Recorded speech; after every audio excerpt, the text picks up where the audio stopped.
พี่บวงอาจจะต้องแนะนำเล็กน้อยน้องชายคนนี้หลายคนเนี่ยอาจจะรู้จักหน้าค่าตาคุ้นชื่อกันอยู่แล้วอยู่ในวงการมาก็น่าจะนานพอๆกับพี่บวงผมว่าแต่ว่าบางคนอาจจะไม่รู้จักเลยพี่บวงแนะนำน้องหน่อยแบบว่าเกริ่นๆหน่อยน้องคนนี้เป็นใครอะไรยังไงพี่บวงก็เรียกว่าน้องชายคนนี้คือเขาทำงานหลายอย่างนะเมื่อก่อนก็เป็นโปรเพลเยอร์นะครับเล่นเกมเก่งมากแล้วก็เคยเป็นโค้ชด้วยนะแล้วก็ปัจจุบันงานหลักก็จะเป็นสตรีมเมอร์นะแล้วก็ยังเป็นพ่อหนุ่มนักรักด้วยนะครับเป็นคาสโนวานะครับผมใช่เหรอไอ้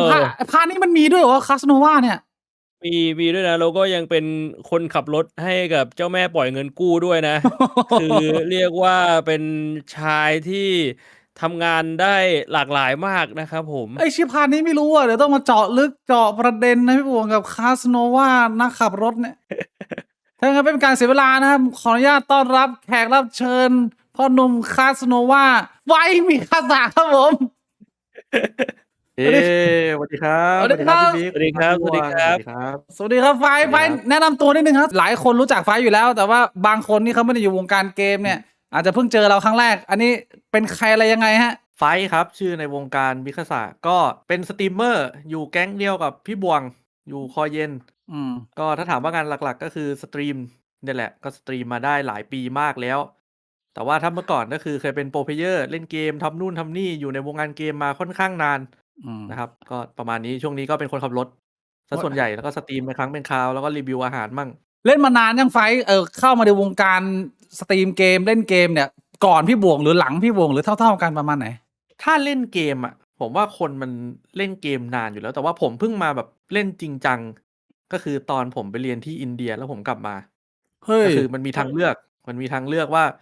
ผมจะเรียนต่อหรือว่าผมอยากเล่นเกมหรืออะไรแล้วคือผมก็พยายามทำแบบ2อย่างควบคู่กัน แล้วก็กลายไปเล่นเกม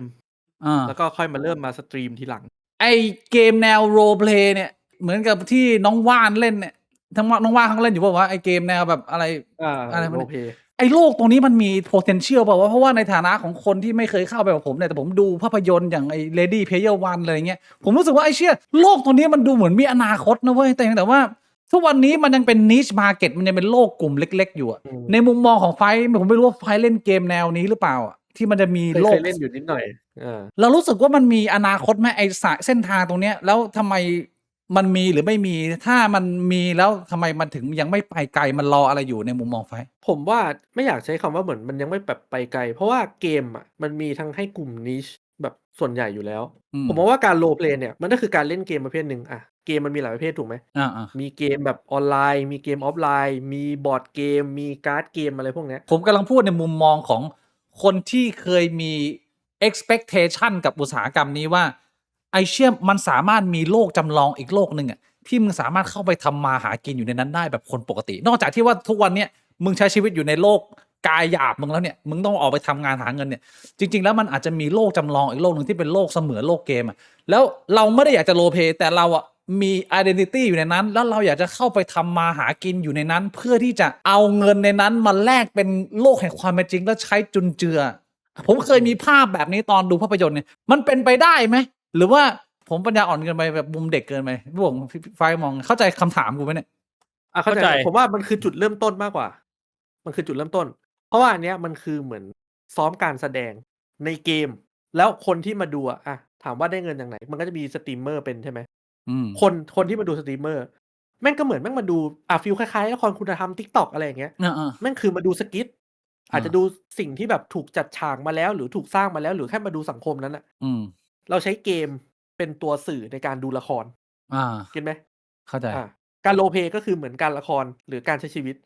พอเป็นเกมเป็นตัวสื่อเราก็ใช้เกมดูเพราะฉะนั้นมันก็เลยมีเม็ดเงินได้ถูกไหมด้วยการอาจจะเสกของปั๊มของเสกรถอะไรอย่างนี้ถูกไหมก็แล้วก็มีกาชาเพราะกาชาแม่งอยู่ได้ทุกที่มันมีได้หลายอย่าง แต่ผมคิดว่าถ้าใช้คำว่าเกมมาเป็นเกมคือตัวดูเหมือนเป็นแว่นขยายให้เราไปดูว่าโลกตรงเนี้ยมันดูยังไงแล้วต้องใช้เกมเข้าไปดูคอมมูนิตี้ตรงนี้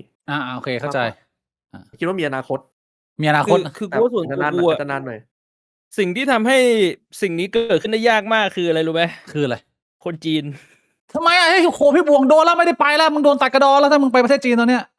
คือถ้าสมมติว่ามึงบอกว่ามันจะมีเกมหนึ่งที่มึงจะเข้าไปเล่นเกมแล้วมึงก็สามารถแบบหาของในเกมมาขายเป็นเงินจริงได้สิ่งที่จะเกิดขึ้นคืออะไร คืออะไร คือมึงก็เจอคลื่นของบอทจีนที่แม่งเข้ามาฟาร์มของฟาร์มแล้วแม่งก็ขายจากที่แบบว่าของชิ้นหนึ่งตอนแรกๆเปิดเกมอาจจะขายได้แบบว่า20,000 50,000เป็นของที่หายากมากไอ้เหี้ยบอทจีนแม่งมาฟาร์ม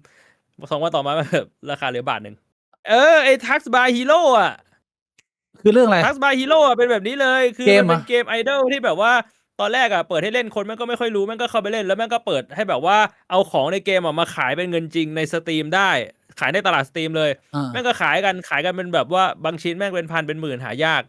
กไอเชี่ยแล้วบอทจีนแม่งเข้ามาเป็นเหมือนแบบว่าคลื่นสึนามิอ่ะแม่งฝ่าแม่งเอามาขายบาทหนึ่งคนแม่งก็แบบไอสัตว์แล้วแบบว่าแล้วกูจะเข้าไปเล่นเกมแล้วหาก็ไม่ใช่เกเงินมเดียวด้วยนะพี่แม่งมีแบบเกมอื่นแม่งก็โดดถ้าบุกได้แม่งก็บุกอะ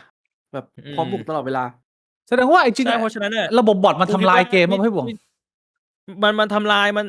นคือมันไม่ได้ทำลายเกม แต่ว่ามันทำลายอีโคโนมีของเกม มันทำลายระบบเศรษฐกิจของเกมไม่เหมือนมึงใช้ชีวิตจริงอยู่อะแล้วอยู่ๆแบบอเมริกาแม่งปั๊มเงินขึ้นมาแบบแสนล้านอะแล้วก็เงินของมึงมีมูลค่า0 บาทคือในชีวิตจริงเราไม่มีใครทำแบบนั้นไง อืม แต่ว่าในเกมอะมันมีคนทำไงระบบเศรษฐกิจอะมันก็เป็นสิ่งที่สำคัญใช่ไหมล่ะถ้ามึงจะบอกว่ามันจะมีเกมหนึ่งที่คนมันจะเข้าไปใช้ชีวิต คนมันจะเข้าไปหาเงิน ใช่ จากในนั้นอะ ใช่ มันก็ต้องมีอะไรที่มันมารักษาระบบเศรษฐกิจเอาไว้ เพราะฉะนั้นอันนี้เป็นอย่างแรกที่ถ้าใครมีความฝันอยากจะทำให้สิ่งนี้มันเกิดขึ้นจริงอ่ะคือ มึงต้องแบบว่าทำยังไงก็ได้ให้แบบว่าบอทจีนแม่งไม่สามารถเข้ามาทำลายระบบเศรษฐกิจได้ อันนี้คืออย่างแรก อย่างที่สองคือมันอาจจะเป็นสิ่งที่คนแม่งมองข้ามกันก็คือ เกมมึงต้องน่าเล่นด้วยอ่ะ มันไม่ใช่แค่ว่ามึงโปรโมทว่าเกมมึงเข้ามาเล่นแล้วมึงก็แบบว่าหาเงินจากในเกมได้แต่ว่าแบบถ้าเกมแม่งน่าเบื่อสัตว์เลยแม่งไม่มีอะไรให้เล่นอ่ะสุดท้ายมันก็คือแล้วกูจะเข้าไปเล่นเกมทำไมวะก็แม่งก็ไม่ต่างกับกูมีชีวิตปกติของกูที่แม่งน่าเบื่อชิบหาย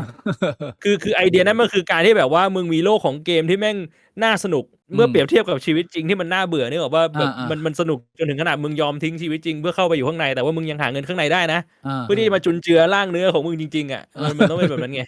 มันมี2ประเด็นนะอันนี้ก็คือว่าเรื่องของไอ้ระบบบอทซึ่งผมไม่รู้ว่าในมุมของคนสร้างเกมมาเดฟเนี้ยมันจะเลือกยังไง เพราะว่ามันเป็นไปได้ไหมว่าถ้าเกิดว่ามึงเอาระบบบอทออกอ่ะคนมันก็ไม่เล่นมาเพราะคนส่วนใหญ่มันชอบเปิดบอทกัน หรือว่ามันไม่เกี่ยว ถ้าเกิดว่ามึงสามารถควบคุมระบบนิเวศให้ไม่มีบอทได้เป็นเรียลฮิวแมนอ่ะสุดท้ายแล้วมันจะได้รับการยอมรับมากกว่าไหมสมมติว่าเกมมันดีนะเนี่ยเราติดตามว่าเกม ว่าได้รับการยอมรับมากกว่า เพราะว่า ต้องเอาบอทออก สุดท้ายแล้วอ่ะอีโคโนมีของเกมหรือว่าระบบเศรษฐกิจของเกมอ่ะต่อให้ไม่มีบอทอ่ะถ้าสมมุติว่ามันเทรดกันเป็นเงินจริงได้อ่ะมันจะมีอยู่2อย่างที่มันทำให้ระบบมันรันไปได้อยู่แล้วก็คือ1คือสุลต่านคือเป็นแบบคนที่มีเงินที่แบบว่าพร้อมจะซื้อของส่วน2คือแบบเป็นพวกชาวนาที่แบบว่าฟาร์มของมาขายสุลต่านเพียงแต่ว่าชาวนามันถูกเปลี่ยนด้วยบอทไงถ้าเป็นเกมที่แบบว่ามันกำจัดบอทไม่ได้อ่ะอีกอันหนึ่งคือที่ผมเห็นคนส่งคลิปมาแล้วเริ่มพูดคุยกันในกลุ่มเราบิ๊กบ่วง Facebook อาทิตย์ที่ผ่านมาคือไอ้ระบบการที่สามารถเทรดเงินจริงกับเงินในเกมได้เนี่ยมันก็มีส่วนทำลายระบบนิเวศเยอะอยู่พอสมควรเพราะว่าสุดท้ายแล้วมันก็กลับไปว่าถ้าเกิดว่ามันเทรดกันได้แบบง่ายๆเลยอย่างเงี้ยมันก็กลายว่าคนมีตังค์มันก็เข้าไปทำลายระบบนิเวศในเกมบริษัทประมาณนี้หรือพี่บ่วงมองว่ามันต้องปล่อยให้เป็นฟรีเทรดมันอยู่ได้พี่บ่วงเคยเห็นเรื่องนี้ไหมคิดว่าสุดท้ายแล้วอ่ะ developer มันก็ทำหน้าที่เป็นเหมือนรัฐบาลกลางหรือเป็นเหมือนแบบธนาคารกลางในโลกแห่งความเป็นจริงไงคือมึงมี developer ที่มึงสามารถคุมมึงสร้างโค้ดเกมได้นี่มึงสร้างกฎขึ้นมาในเกมได้ว่าโอเคอะไรทำได้อะไรทำไม่ได้ถ้ามึงจะรู้ว่าแบบมันจะมีวิธีที่มีคนมาทุ่มเงินไม่ได้จะพังเศรษฐกิจมึงก็แค่แบบว่าสร้างกฎขึ้นมาว่าโอเคมึงทำสิ่งนี้ไม่ได้นะเนี่ยมีคนพิมพ์มาว่า RMT Real Money Tradeคือมันมีหลายเกมที่มันมี IMT แล้วตลาดมันไม่พังมันมีเยอะแบบโอ้โหอัลเบียนแลกนาล็อกแลกนาล็อกนี่มันอาจจะพังแต่ว่ามันใช้เวลานานแต่ว่าอย่างอัลเบียนเนี่ยเป็นเกมหนึ่งที่กูให้เลยว่ามันทำระบบมาค่อนข้างดีมันมีวิธีที่จะลดอินเฟลชันของเกมได้มันทำให้แบบว่าต่อให้มึงเอาเงินมาทุ่มแค่ไหนอ่ะมันก็ยากที่มันจะทำให้ระบบเศรษฐกิจในเกมมันพังมันทำได้เว้ยอันนี้น่าสนใจนะลึกโลกตรงนี้ไฟไม่ค่อยสนใจว่าไฟจะเล่นเป็นแบบแนวแบบโมบ้าเหรอไม่คือใช่เพราะว่าเอาจริงเกมที่ผมเล่นมันไม่ได้เยอะมากขนาดนั้นแต่ว่าถ้าเกิดแบบเวลามีอะไรเงี้ยผมก็จะเห็นมันผ่านว่าโอ้ยเฮียตลาดเกมนี้พังเพราะว่ามันมีคนทำอย่างนั้นอย่างนี้ก็จะรู้แค่นี้มากกว่าแต่ไม่ได้รู้ลึกแบบไปถึงจุดเริ่มต้นแล้วแบบ process ในการทำมันเลยเท่าไหร่ แล้วขาดรัฐบาลกลางออนไลน์ที่น่าเชื่อถือและมีฝีมือมากพอที่จะควบคุมระบบแล้วก็เหมือนกับว่าคอยปรับระบบไปเรื่อยๆได้จนระบบมันดีแล้วขาดตัวแปรนี้มันเลยยังไม่มีโลกนี้ที่มันแบบมันแข็งแกร่งพอประมาณนี้ไหมใช่คือเอาตรงๆนะกูว่าบนโลกเนี้ยแม่งมีอยู่ประมาณ 2-3 บริษัทถ้าสมมุติว่าอยากจะทำให้แบบว่าฝันนี้มันเป็นจริงอ่ะที่พอจะทำได้กูว่าถ้าสมมุติว่าแบบคนพัฒนา PVE 2คนพัฒนา No Man's Sky แล้วก็คนพัฒนาไอ้ที่ Albion อ่ะมาแบบว่าร่วมมือกันแล้วแบบว่าตั้งเป็นอีกบริษัทหนึ่งขึ้นมาเพื่อแบบจะทำอันนี้จริงๆอ่ะมันอาจจะทำได้แต่กูว่าถ้ามองในมุมของแบบการลงทุนอาจจะไม่คุ้มเพราะว่าถ้ามันไม่สำเร็จก็คือมึงต้องเสียเงินไปมหาศาลอ่ะมันใช้หลายส่วนมากพูดถึงไอ้ที่พี่พูดเมื่อกี้ถามเรื่องโรลเพลย์ใช่ไหมผมนึกถึง Metaverse พี่มาร์คใช่ไอ้แบบนั้นแหละคือไอเดียต้นทางผมเลยแต่ผมรู้สึกว่าพี่มาร์กอะมันอาจจะไม่ได้เป็นเกมเมอร์ไงมันก็เลยแบบโปรเจกต์มันก็เลยพับไปเพราะว่ามึงคิดแต่มุมมึงอย่างเดียวมึงไม่ดูสนใจในส่วนของยูเซอร์ส่วนที่พี่มาร์กมันขายก็คือส่วนของความสนุกที่กูบอกแหละคือมึงทำเกมแต่ว่าเกมมึงไม่น่าเล่นอ่ะเกมมึงเบื่อกว่าในชีวิตจริงอ่ะคนมันก็แบบไอ้ที่มันจะเข้าอยู่ในเกมตัวพี่อะไรวะใช่เนี่ยคือข้อพลาดของพี่มาร์กแล้วผมว่าไทมิ่งด้วยผมว่าทุกอย่างบนโลกใบนี้แม่งมีไทมิ่งของมันผมว่าสิ่งที่พี่มาร์คทำอ่ะถ้าในอีก20 30 40 ปีข้างหน้าเนี่ยทุกอย่างแม่งเจริญกว่านี้แล้วเกมแบบมันมี VR มีอะไรอย่างนี้ที่แม่งแบบอาจจะเวอร์กว่านี้เยอะถูกไหมแล้วมี Metaverse อ่ะผมแม่งอาจจะบ้าไปเลยก็ได้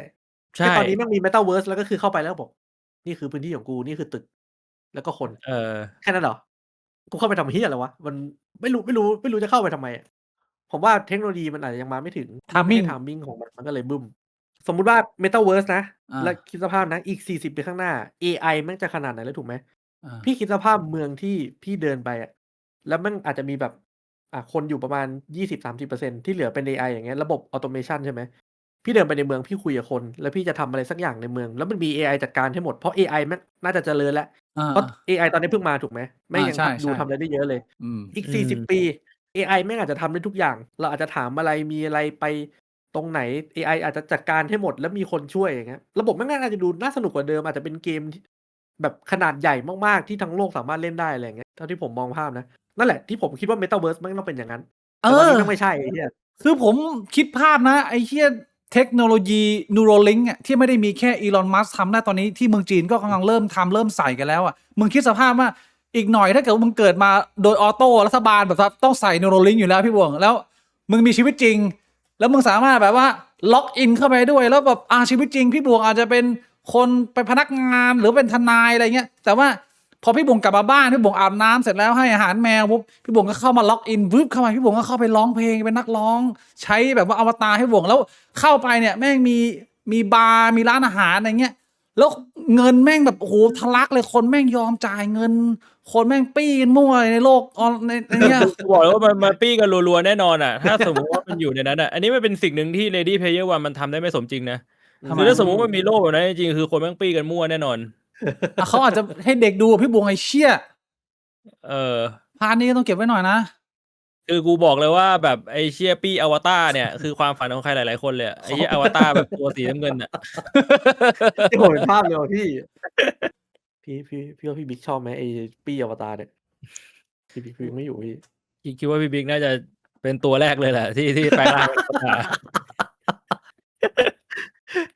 ผมเห็นภาพนะแต่เอาตรงอ่ะคือถ้าพูดตรงๆอ่ะไอ้ผมคิดถึง2เรื่องไอ้ที่พี่บอกไอ้ที่รวมบริษัทเกมกับไอ้เรื่องอวตารเนี่ย1คือเราแม่งเป็นมนุษย์เราแม่งมีความโลภมีความอะไรอยู่แล้วถูกไหมแม่งห้ามยากยิ่งถ้าเป็นเรื่องเงินอ่ะถูกไหมใช่พี่ถึงบอกว่าไม่มีกี่บริษัททำได้แต่ว่าต่อให้ขนาดเป็น3บริษัทนั้นนะมันก็ยังทำยากเลยเพราะว่าสุดท้ายเราก็เป็นมนุษย์มันจะคุมอะไรอย่างนั้นได้จริงเหรอพี่ใช่พี่ว่ามันยากตรงที่เทคโนโลยีมันยังไม่ถึงนั่นแหละคืออย่างที่ไฟบอกถ้าสมมุติว่าเทคโนโลยีมันถึงอ่ะมันก็จะกลายเป็นสิ่งที่แบบว่าบริษัททั่วไปมันก็ทำได้ไงและทีนี้มันก็จะแข่งกันเรื่องคุณภาพแล้วว่าใครทำเกมออกมาได้น่าเล่นกว่ากันอะไรเงี้ยเอางี้พี่บิ๊กยังไม่ใส่หูฟังพี่บิ๊กผมมีเรื่องสำคัญจะถามเมื่อกี้พูดถึงเรื่อง VR แล้วปี้ได้ถูกไหมปี้ได้ถ้าเกิดสมมติว่าพี่ไปอยู่ในโลก VR เนี่ยแล้วพี่โดนปี้เนี่ยพี่อยากรู้สึกได้ไหมหรืออยากรู้สึกไม่ได้อยากรู้สึกได้ดิวะก็คือพี่อยากโดนปี้ใน VR แล้วก็รู้สึกในโลกจริงเหรอพี่ผมบอกให้เลยว่าสิ่งที่มันจะโอเพนมากเลยก็คือว่าหลายสิ่งหลายอย่างที่มนุษย์จำนวนมาก ไม่กล้าที่จะลองทดลองอยู่ในโลกความเป็นจริงอ่ะมึงจะไปลองในโลก VR เพราะว่ามึงไม่ต้องเปิด identity ตัวเองพี่บวงเนี่ยอาจจะเป็ คื น อหลายๆคนอาจจะอยากโดนตุ๋ยตูดก็ได้ แต่ว่าในชีวิตจริงอ่ะถ้าสมมติจะโดนตุ๋ยตูดอย่างน้อยๆคนที่มาตุ๋ยเรามันต้องรู้ว่าเราเป็นใครแต่ว่าถ้าใน VR เนี่ยคือเราแบบว่าเราฟรีเลยแบบโอเพนเลย ไม่แน่อาจจะแบบว่าสมมติมึงเดินอยู่ในโลก VR อย่างเงี้ยมึงอาจจะไม่เห็นไอ้เหี้ยตัวใส่ชุดสีม่วงๆคนหนึงแม่งนอนอยู่กลางถนนแม่งนอนให้คนปี้เฉยๆอาจจะเป็นพี่บวงก็ได้เป็นล็อกอิน ID พี่บวงอาจจะเป็นตัวนี้ก็ได้ก็คือ แต่ถ้าเป็นอย่างนั้นนะกูเป็นมนุษย์บนโลกกูอยู่ในห้องเฉยๆกูก็เอาดิวโดมาแยงรูตูดตัวเองแบบไม่ต้องบอกใครไม่ให้ใครรู้ก็ได้ป่าวะไม่เหมือนไอ้เชี่ยพี่บวงกับการที่มึงไปนอนกลางถนนแล้วมีใครเดินไปเดินมาทักมึงแล้วก็แบบปี้มึงได้กับดิวโดอยู่ในห้องอะคนละฟิลมันเปิดโอกาสให้มนุษย์มัน explore experience อีกเยอะแยะมากมายถ้ามึงรู้สึกได้นะแล้วยังไม่ได้นับพี่บิ๊กพูดเหมือนพี่บิ๊กเชี่ยวชาญเรื่องนี้เหมือนพี่บิ๊กเคยทำยังไงก็ไม่รู้อ่ะแต่ว่ามึงพยายามยัดเยียดว่าให้มันเป็นเรื่องที่กูคิดอ่ะผมไม่ได้เคยทำเพียงแต่ว่าพี่บวงไม่เคยดู Black Mirror ตอนหนึ่งมันจะมี Black Mirror ซีรีส์ใน Netflix อ่ะมันจะมีตอนหนึ่งที่มันทำเกี่ยวกับโลก VR ที่มันสามารถรู้สึกได้อ๋ออันนี้อ้างอิงจาก Black Mirror นะผมได้ไอเดียมาพี่บวงอ๋อโอเคเข้าใจได้แล้วล่ะมันเป็นไปได้นะคือมึงในความเป็นจริงอ่ะมึงอาจจะไม่จำเป็นต้องรู้สึกกับตัวกายหยาบมึงก็ได้เพียงแต่ว่าถ้าอีกหน่อยไอตัว Neuralink มันสามารถคอนเนคกับต่อมความรู้สึกมึงอ่ะคือกายหยาบมึงอ่ะมึงไม่ได้รู้สึกว่ามีอะไรแทงเข้ามาที่ตูดมึงยังในความเป็นจริงแต่มึงแค่รู้สึกเฉยรู้สึกว่าแบบว่ามีอะไรเข้ามาแต่ว่ารูตูดไม่ได้ขยายกูบอกให้ว่าวันๆคนแม่งอยู่ในนั้นหมด 90% ไอ้สัตว์วันๆก็ตื่นขึ้นมาแค่มึงก็แค่ล้างจักรแล้มึงเดินไปเยี่ยวหน่อยนึงหรือไม่ก็ไม่ต้องเยี่ยวแล้วมึงต่อท่อกงเจียวเลยก็คือมึงนอนเยี่ยวไหลไปเลยแล้วก็อยู่ในโลก VR แบบเซอร์โรเกตอะพี่บวงไม่รู้ไฟทันเปล่าเซอร์โรเกตนี่หนังเก่าของบรูซวิลลิสที่มันเป็นทำเกี่ยวกับโลกจำลองในเนี้ยจริงๆอ่ะไอ้ภาพยนตร์นี่แนะนำนะไปดูได้เดี๋ยวผมต้องไปดูรูปเพราะเอาจริงเมื่อก่อนผมเป็นคนที่ดูหนังเยอะแบบแต่ว่าไม่รู้ว่าทันหรือเปล่าเดี๋ยวลองไปดูสโลเกตนี่คือคอนเซปต์นี้เลยพี่บวงจำได้ใช่ไหมก็คือมึงไม่รู้หรอว่าไอ้เหี้ยผู้หญิงสวยๆเดินนมตุมๆอยู่ในโลกเนี่ยความเป็นจริงมันก็เป็นเชี่ยอาแปะอ้วนๆคนนึงที่นอนเกาพุงกรกอยู่ที่บ้านน่ะแต่ว่าข้างในนั้นเขาเดินสวยเซ็กเลยนะเนี่ยคือสโลเกตไปกดดูได้นะเริ่มไม่อยากดูเลยพี่ดูได้เชี่ยแปดเดินไปมาไม่อยากดูแล้วคอนเซปต์มันดีมากแล้วผมคิดว่าไอ้เรื่องตรงนี้นะมันอาจจะเป็นอีกเม็ดเงินหนึ่งที่คนมองไม่เห็นก็คือในมุมของ developer เกมในอนาคตโอเคแน่นอนว่าไอ้สตรีมเมอร์เนี่ยมันมีเม็ดเงินอยู่แล้วแต่ว่าอีกอันหนึ่งที่คนอาจจะมองน้อยคือ developer ไหมพี่บวงจริงอ่ะมันมีอยู่เกมหนึ่งที่กูว่ามันมีความทะเยอทะยานอยากจะเป็นอะไรแบบนี้แต่มันไม่ถึงขนาดว่าเป็น VR ให้คนแบบว่าเข้าไปเล่นในเกมแต่ว่าเล่นผ่านคอมเนี่ยแหละไม่รู้พี่บิ๊กเคยได้ยินเกมชื่อว่า Light No Fire เปล่าไม่เคยคือมันเป็นเกมที่ยังไม่มากำลังทำอยู่แล้วก็บริษัทที่ทำอ่ะก็คือบริษัทที่ทำ No Man's Sky พี่บิ๊กเคยได้ยิน No Man's Sky ใช่ไหม No Man's Sky เคยได้ยินคือตอนเนี้ยมันทำ No Man's Sky มาจนมันแบบว่าเงินมันล้นแล้วมันก็มาทำ Light No Fire แล้วมันบอกว่า Light No Fire อ่ะมันจะทำโลกหนึ่งขึ้นมาซึ่งสเกลจะทำเท่ากับโลกจริงๆเลยคือสมมุติมึงล็อกอินเข้าไปแล้วมึงไปอยู่ในกรุงเทพใช่ปะมึงอยากจะเดินเท้าไปที่ดอนเมืองอ่ะก็จะใช้เวลาเหมือนกับมึงเดินในโลกจริงๆอ่ะจากบ้านกูไปดอนเมืองอะไรเงี้ยสเกลจริงเหรอคือสเกลมันจะเป็นมันจะเป็น1โลก1 ต่อ 1ของโลกอะไรเงี้ยแต่ว่าในนั้นมันก็จะไม่ได้มีประเทศไทยอเมริกาอะไรนะมันก็คือเป็นโลกแฟนตาซีแล้วทุกคนก็จะอยู่บนโลกเดียวกันอะไรแบบนี้แล้วก็มีแบบมีดันเจียนมีแบบว่าตัดไม้เอาไม้มาทำกระท่อมนู่นนี่นั่นมีมอนเตอร์มีเควสมี NPC และ NPC ก็จะเป็น NPC ที่แบบกูไม่รู้มันจะใช้ AI หรือเปล่าตอนนี้มันทำอยู่สิ่งหนึ่งที่ผมเสียดายมากเลยคือเราคงไม่ได้อยู่ทันยุคที่ AI มันเข้าไปอยู่ในเกมแบบสมบูรณ์แบบอะเราเจอแต่ยุค NPC โง่ๆตอบคำถามเดิม พูดประโยคเดิมอยู่ท่อนเดียวมาตลอดอะแต่ว่าอาจจะดีกว่าก็ได้นะพี่ยังไงดีกว่ามองแบบคนอาจจะมองเกมคลาสสิกแล้วแบบเฮียกูบางทีกูอาจไม่อยากให้ NPC พูดเฮียอะไรแปลกๆกับกูก็ได้เพราะว่าอย่างไอ้แวร์วินสมิธที่ต้องคุยแล้วต้องพิมพ์คุยกับNPC ที่เป็น AI บางทีผมก็ไม่ได้อยากคุยนะพี่แบบไอ้เฮียกูต้องคุยอะไรกับมึงเยอะๆกูอยากนั่งเล่นเกมนิยมของกูคนเดียวอาจจะต้องเปิดปินโหมดว่ามี AI หรือไม่มี AI อะไรอย่างเงี้ยอ๋อแล้วแต่จริตคนเรื่องนี้ คือไม่อยากให้คิดว่าทำไม่ได้ เพราะว่าสมมติว่าย้อนเวลาไปสัก40-50 ปีที่แล้วเนี่ยสมมุติเลยนะ แบบก่อนเราเกิดอย่างเงี้ยสมัยพ่อแม่เราอย่างเงี้ยใครจะคิดว่ามันจะมีคอมแบบเล็กๆบางๆทีวีบางๆแบบเมื่อก่อนเราใช้ USB ใช้ floppy disk ถูกไหมแบบอันเท่าเนี้ยอันแบบเริ่มเนี่ยแม่งแบบใส่นิดเดียวแล้วก็มาเป็นยุค USB แล้วเดี๋ยวนี้แม่งเล็กนิดเดียวแม่ง2 TB คือทุกอย่างอ่ะแม่งเปลี่ยนไปได้ใน time span ที่ไม่ได้เยอะมากเดี๋ยวนี้ exponential มากใช่คือเทคโนโลยีมันไปเร็วมากถ้าเราคิดว่าแม่งมีอะไรเป็นไปได้มนุษย์อะแม่งน่ากลัวตรงที่แม่งคิดจะพยายามทำอะไรแม่งแบบคนแม่งมีเยอะเนาะแบบกี่พันล้านคน7-8 พันล้านคนมันก็ต้องมีสัก1 2 3 4 5 คนที่แม่งอัจฉริยะเหี้ยๆแล้วอยู่ดีแม่งปฏิวัติอะไรสักอย่างมาแล้วโลกเรามันก็จะเจริญแบบก้าวกระโดดผมถึงบอกไงว่าในอีก40 ปีอะเกมแม่งจะเป็นเกมแบบที่เราอาจจะนึกภาพไม่ออกเลยก็ได้เพราะว่าคนเมื่อ40 ปีที่แล้วอะก็ไม่ได้นึกภาพในปัจจุบันอย่างนี้เหมือนกันในยุคที่เทคโนโลยีแม่งก้าวหน้าขนาดนี้สำหรับผมนะเลยไม่อยากให้ใช้คำว่าเป็นไปไม่ได้เป็นไปไม่ได้แค่มันยังไม่ถึงเวลาของมันมากกว่าสุดท้ายแล้วพอเรามาดูอย่างนี้ในยุค AI อ่ะคือไอ้เกมพวกนี้มันก็ไม่ได้ดูเหมือนจะสร้างยากมากเพราะว่า AI มันก็พัฒนาไปเรื่อยไอเดียมันก็พอจะมีเหมือนกันหมดอ่ะมันเหลือแค่2 อย่างคือใคร implement จริงกับอีกอันนึงก็คือผมว่าเรื่องของการเมืองเศรษฐกิจคือถ้าเกิดว่ามึงคุมระบบนิเวศมึงได้มึงไม่ปล่อยให้ระบบนิเวศของเกมของมึงหรืออุตสาหกรรมมึงมันพังไปอ่ะมันก็อยู่ได้นะอนาคตเอาว่าในโลกของ developer ก็มีความน่าสนใจนะพี่วงมันก็ดูไซไฟนะเช่นมึงลองนึกดูว่าถ้าสมมติว่ามันพอพี่บิ๊กพูดเรื่องการเมืองมามันก็น่าสนใจนะถ้าสมมุติว่ามันเป็นเกมหนึ่งที่ประชากรบนโลกนี้ประมาณ 70% แม่งเล่นแบบเดลี่อ่ะคือมันเป็นเกมที่มันโดมิเนตเลยมึงลองนึกดูว่าไอ้เชี่ยคนที่มีอำนาจในนั้นน่ะแม่จะมีอำนาจในชีวิตจริงแค่ไหนอ่ะแบบอำนาจในนั้นแบบที่จะแบบว่าเผยแพร่ลัทธิอ่ะบอกว่าแบบสมมุติมันเป็นคนหนึ่งที่มันเล่นเกมเก่งมากมันแบบว่าทุกคนไม่รู้จักแล้วมันบอกว่ามันนับถือศาสนาอิสลามเฮียคือมันแบบว่าทุกอย่างมันมีผลนะนึกออกใช่ป่ะถ้าสมมติว่าเป็นเกมที่แบบว่าถึงขนาดที่ว่าคนแม่งเล่นกันแบบเยอะขนาดนั้นแล้วอ่ะใช่มันก็เหมือนกับวงการกีฬาอะไรอย่างนี้แหละพี่บวงก็ที่แบบว่าโอ้โหมันแบบมีลัทธิของมันเลยอ่ะแบบอย่างฟุตบอลที่แบบว่าคนมาบ้าไปเลยมันก็แบบมีอิมแพกอ่ะอยู่แล้วแต่ความแตกต่างคือในนั้นมึงไม่รู้ว่าใครเป็นใครไงอันนี้มันเป็นอีกเลเยอร์หนึ่งไงที่แบบว่ามันมาสร้างความซับซ้อนคือปัจจุบันน่ะต่อให้มึงจะเป็นคนดังแค่ไหนมึงอยู่ในวงการอะไรแต่ทุกคนมันรู้ว่าหน้าตามึงเป็นแบบนี้อ่ะมึงเป็นคนประเทศนี้มึงมีความคิดแบบนี้อยู่แล้วอ่ะซึ่งกูว่ามันมีผลนะกับการที่ทำแม่งออกมาบอกว่าแบบเอ้ยกูอเมริกาเว้ยกูโปรอเมริกาคนมันก็แบบไอ้เหี้ยแล้วไงวะแต่ว่าถ้าแบบมึงนึกออกว่ามึงเป็นคนที่แบบว่ามีอำนาจในเกมที่แบบมึงไม่รู้ไอ้ชี้นี่ใครอ่ะแล้วอยู่ๆแม่งก็บอกว่าเฮ้ยแนวคิดกูเป็นแบบนี้มึงเชื่อกูดีนู่นนี่นั่นเรื่องนี้เป็นเรื่องจริงที่อะไรเงี้ยกูว่ามันทำให้คนมันเปลี่ยนความคิดได้เยอะนะใช่น่าสนใจอิทธิพลต่อคนอื่นโดยที่ identity มึงไม่เปิดอย่างเงี้ยเหรอแต่การที่มึงจะเป็นแล้วมันก็จะกลายเป็นว่าคนที่มีอำนาจก็คือเป็น developer ของเกมแล้วไม่ใช่รัฐบาลแล้วถ้าเป็นงั้นนะถ้ามึงอยู่ในยุคนั้นน่ะรัฐบาลอาจจะแบบต้องไปง้อ developer มันก็ต้องกูว่ามันโคกันละกูว่าการทำงานของรัฐบาลมันต้องมีความแทรกกันในระดับหนึ่งถ้าเกิดว่าคนมันเล่นแบบ 70% มันเป็นส่วนหนึ่งของชีวิตอ่ะ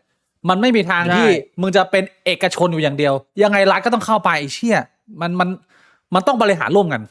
ในความเป็นจริงไม่งั้นมันทับซ้อนกันแหลกหรือว่าเรื่องคดีความเรื่องฟ้องร้องโกงอะไรอย่างเงี้ยเพราะว่าเงิน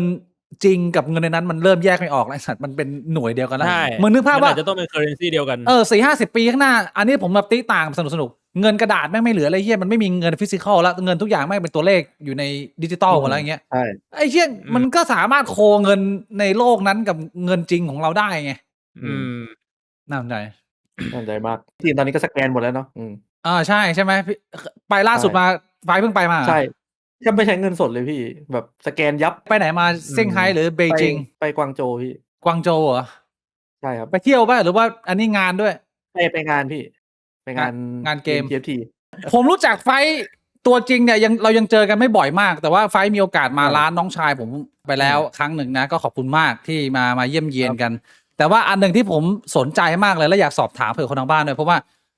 เมื่อ2 วันที่แล้วผมเพิ่งเห็นคลิปใหม่ของคุณหมอธานีรู้จักคุณหมอธานีไหมตอนนี้แกกำลังดังนะ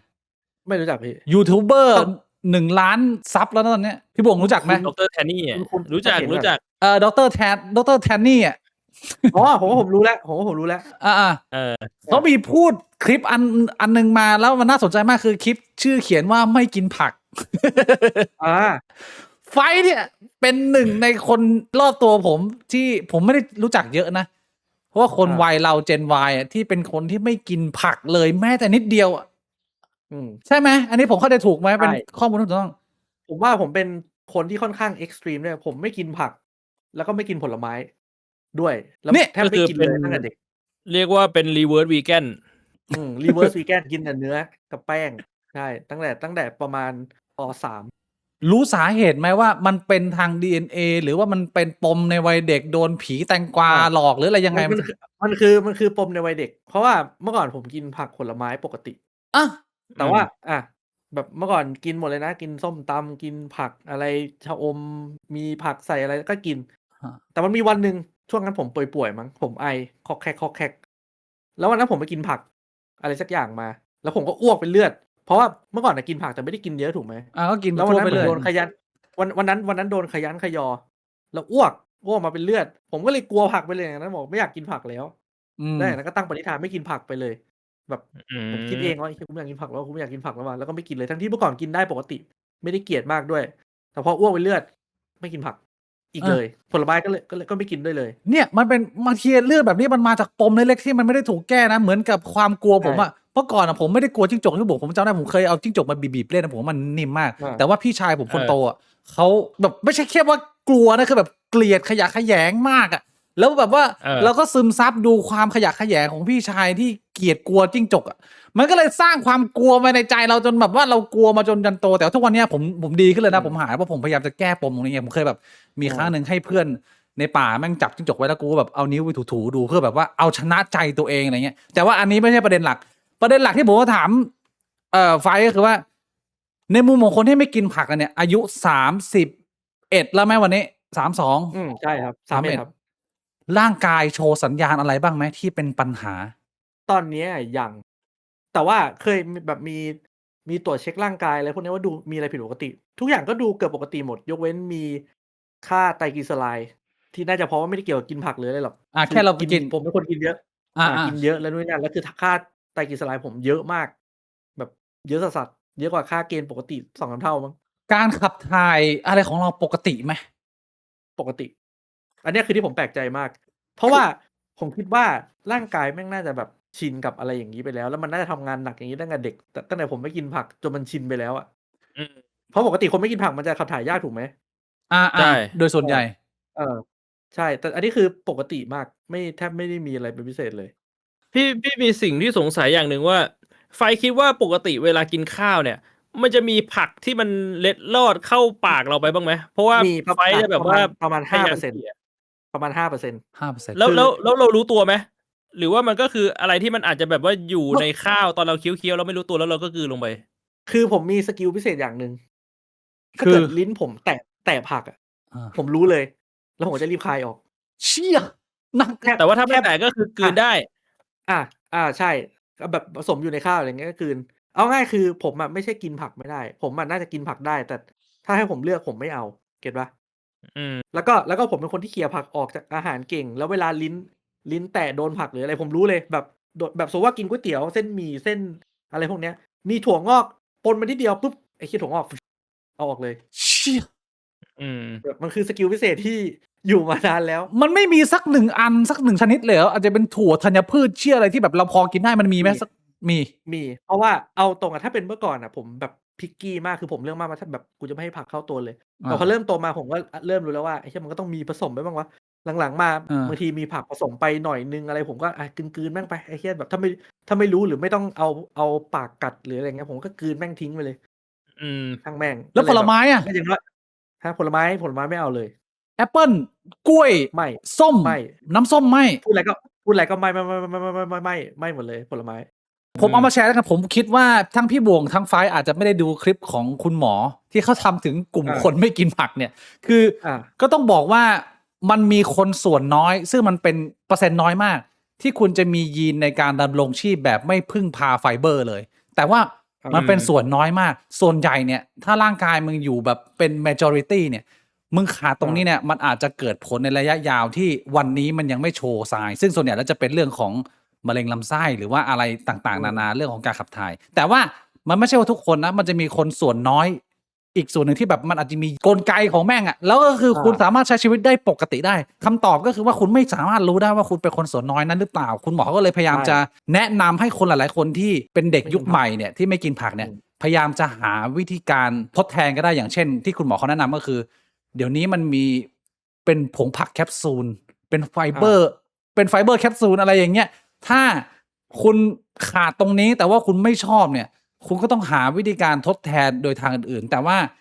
ผมก็ไม่รู้ไงเพราะว่าไอ้เรื่องของการไม่กินผักเนี่ยมันไม่ใช่เป็นสิ่งที่ว่ามันเกิดขึ้นแล้วมึงจะเห็นผลเลยมันเหมือนกับดูดบุหรี่อ่ะกูดูดบุหรี่2 ตัวนี้มันไม่ใช่กูจะเป็นมะเร็งกูต้องแบบว่าระยะยาวไป20 ปีแล้วเดี๋ยวมันค่อยมาออกแล้วเราจะรู้ว่ามันจะออกกับเราไหมมันก็คือระยะเวลานานแล้วแต่ว่าทั้งคลิปทั้งหมดทั้งมวลเนี่ยผมสรุปมาสั้นๆว่ามันอาจจะพอมีออปชั่นอื่นๆที่เราสามารถเติมให้กับตัวเองได้โดยที่เราไม่ต้องลิ้มรสของพวกผักและผลไม้เข้าไปเลยอะไรประมาณนี้อันนี้ก็คือ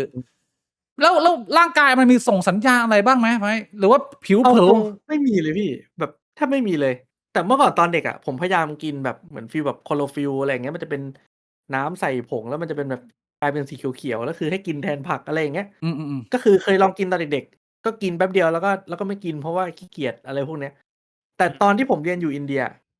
เคยมีปัญหาเพราะว่าผมอยู่โรงเรียนที่มันเป็นเหมือนเรียกว่าอะไรนะโรงเรียนประจำใช่ผมลืมคำมันเป็นโรงเรียนประจำแล้วตอนที่ผมเข้าไปผมอยู่ม.2 ม.3มันจะมีสิ่งที่เรียกว่า prefect ใช่ไหมก็คือคนคุมม.5 ม.6มาดูความระเบียบเรียบร้อยก็คือตอนไปกินที่โรงอาหารน่ะมันบังคับให้กินข้าวในเซตและในเซตมันมีผักกับผลไม้แล้ววิธีจะเอาจานไปเก็บอะ prefect ไม่จะยืนดูอยู่เว้ยแบบเหมือนยามอะว่ามึงกินอาหารหมดหรือยังกินผักผลไม้หมดหรือยังด่านของผมก็คือผมต้องเอาจานเหล็กเนี่ยที่กินผักและผลไม้เนี่ยไปวางตรง prefect ให้ได้พี่บิ๊กว่าผมทำอะไรผมว่าคุณเอาผักใส่เข้าไปในกระเป๋าเสื้อหรือกระเป๋ากางเกงเพื่อเอาไปทิ้งที่ห้องส่วนตัวถึงจะเอาไปเก็บจานได้ถูกไหมมีทำอยู่นิดหน่อยพอได้พี่บ่งทายหน่อยพี่บ่งเทคนิคอะไรทำได้อีกกินเลยเหรอไม่กินดิพี่ใครจะกินเขาไม่กินเงื่อนไขก็คือไม่กินแค่อมอมแล้วไปคายทิ้งที่หลังได้ไหมถ้าอมก็คือผมอ้วกเลยแบบถ้าผมอมผักผมรู้สึกแบบปืนหัวอมสัสมันมีเทคนิคอะไรอีกมันมีเทคนิคพิเศษแต่ว่าคนที่แบบมันเอาตัวรอดมาได้มันก็ต้องหาทางเอาไปทิ้งไม่ทางใดก็ทางหนึ่งเอาง่ายคือผมเอาชีวิตรอดตั้งแต่ประมาณม.2 ถึงม.6 ได้เนี่ยก็คือม.2 ม.3 ม.4 ม.5 เนี่ยผมบอกเพื่อนว่าไอ้เหี้ยกูไม่กินผักกับผลไม้เลยว่ะแล้วพอถึงเวลากินข้าวผมไปยื่นจานไปตรงกลางทุกคนมันก็ช่วยกันกินชิ้นนึงเชี่ยแบบทีมเวิร์กกับพี่มิตรภาพนะเพราะมันจะรู้ว่าผมไม่กินผักมันก็จะช่วยผมอันนี้1แต่ว่าตอนที่ไปแรกๆยังไม่รู้จักเพื่อนใช่ไหมก็คือผมก็เอาทำแบบพี่วิวบอกแอบเอาไปเก็บเอาไปทิ้งแล้วก็บางทีก็แอบเอาไปโยนใต้โต๊ะแล้วบอกเชี่ยกูไม่กินแล้วบอกไม่กินเลยที่แล้วแบบตอนพรีเฟกเดินมาแล้วบอกกินผักของมึงซะบอกได้ครับแต่ก็ไม่กินแล้วก็แอบโยนทิ้งแต่ว่าพอพูดถึงเรื่องนี้แล้วเนี่ยตอนที่จบม.5 ม.6ผมเคยพูดกับเพื่อนว่าถ้ากูตายตอนประมาณ30ต้นๆมึงไม่ต้องสืบนะเพราะอะไรเพราะน่าจะไม่กินผักนี่แหละเพราะตอนเด็กๆมันไม่ใช่ตอนนี้ถูกไหมมันมีความกลัวหลายๆเรื่องทั้งโตมาจะเป็นยังไงร่างกายจะเป็นยังไงผมเคยพูดไปแล้วว่า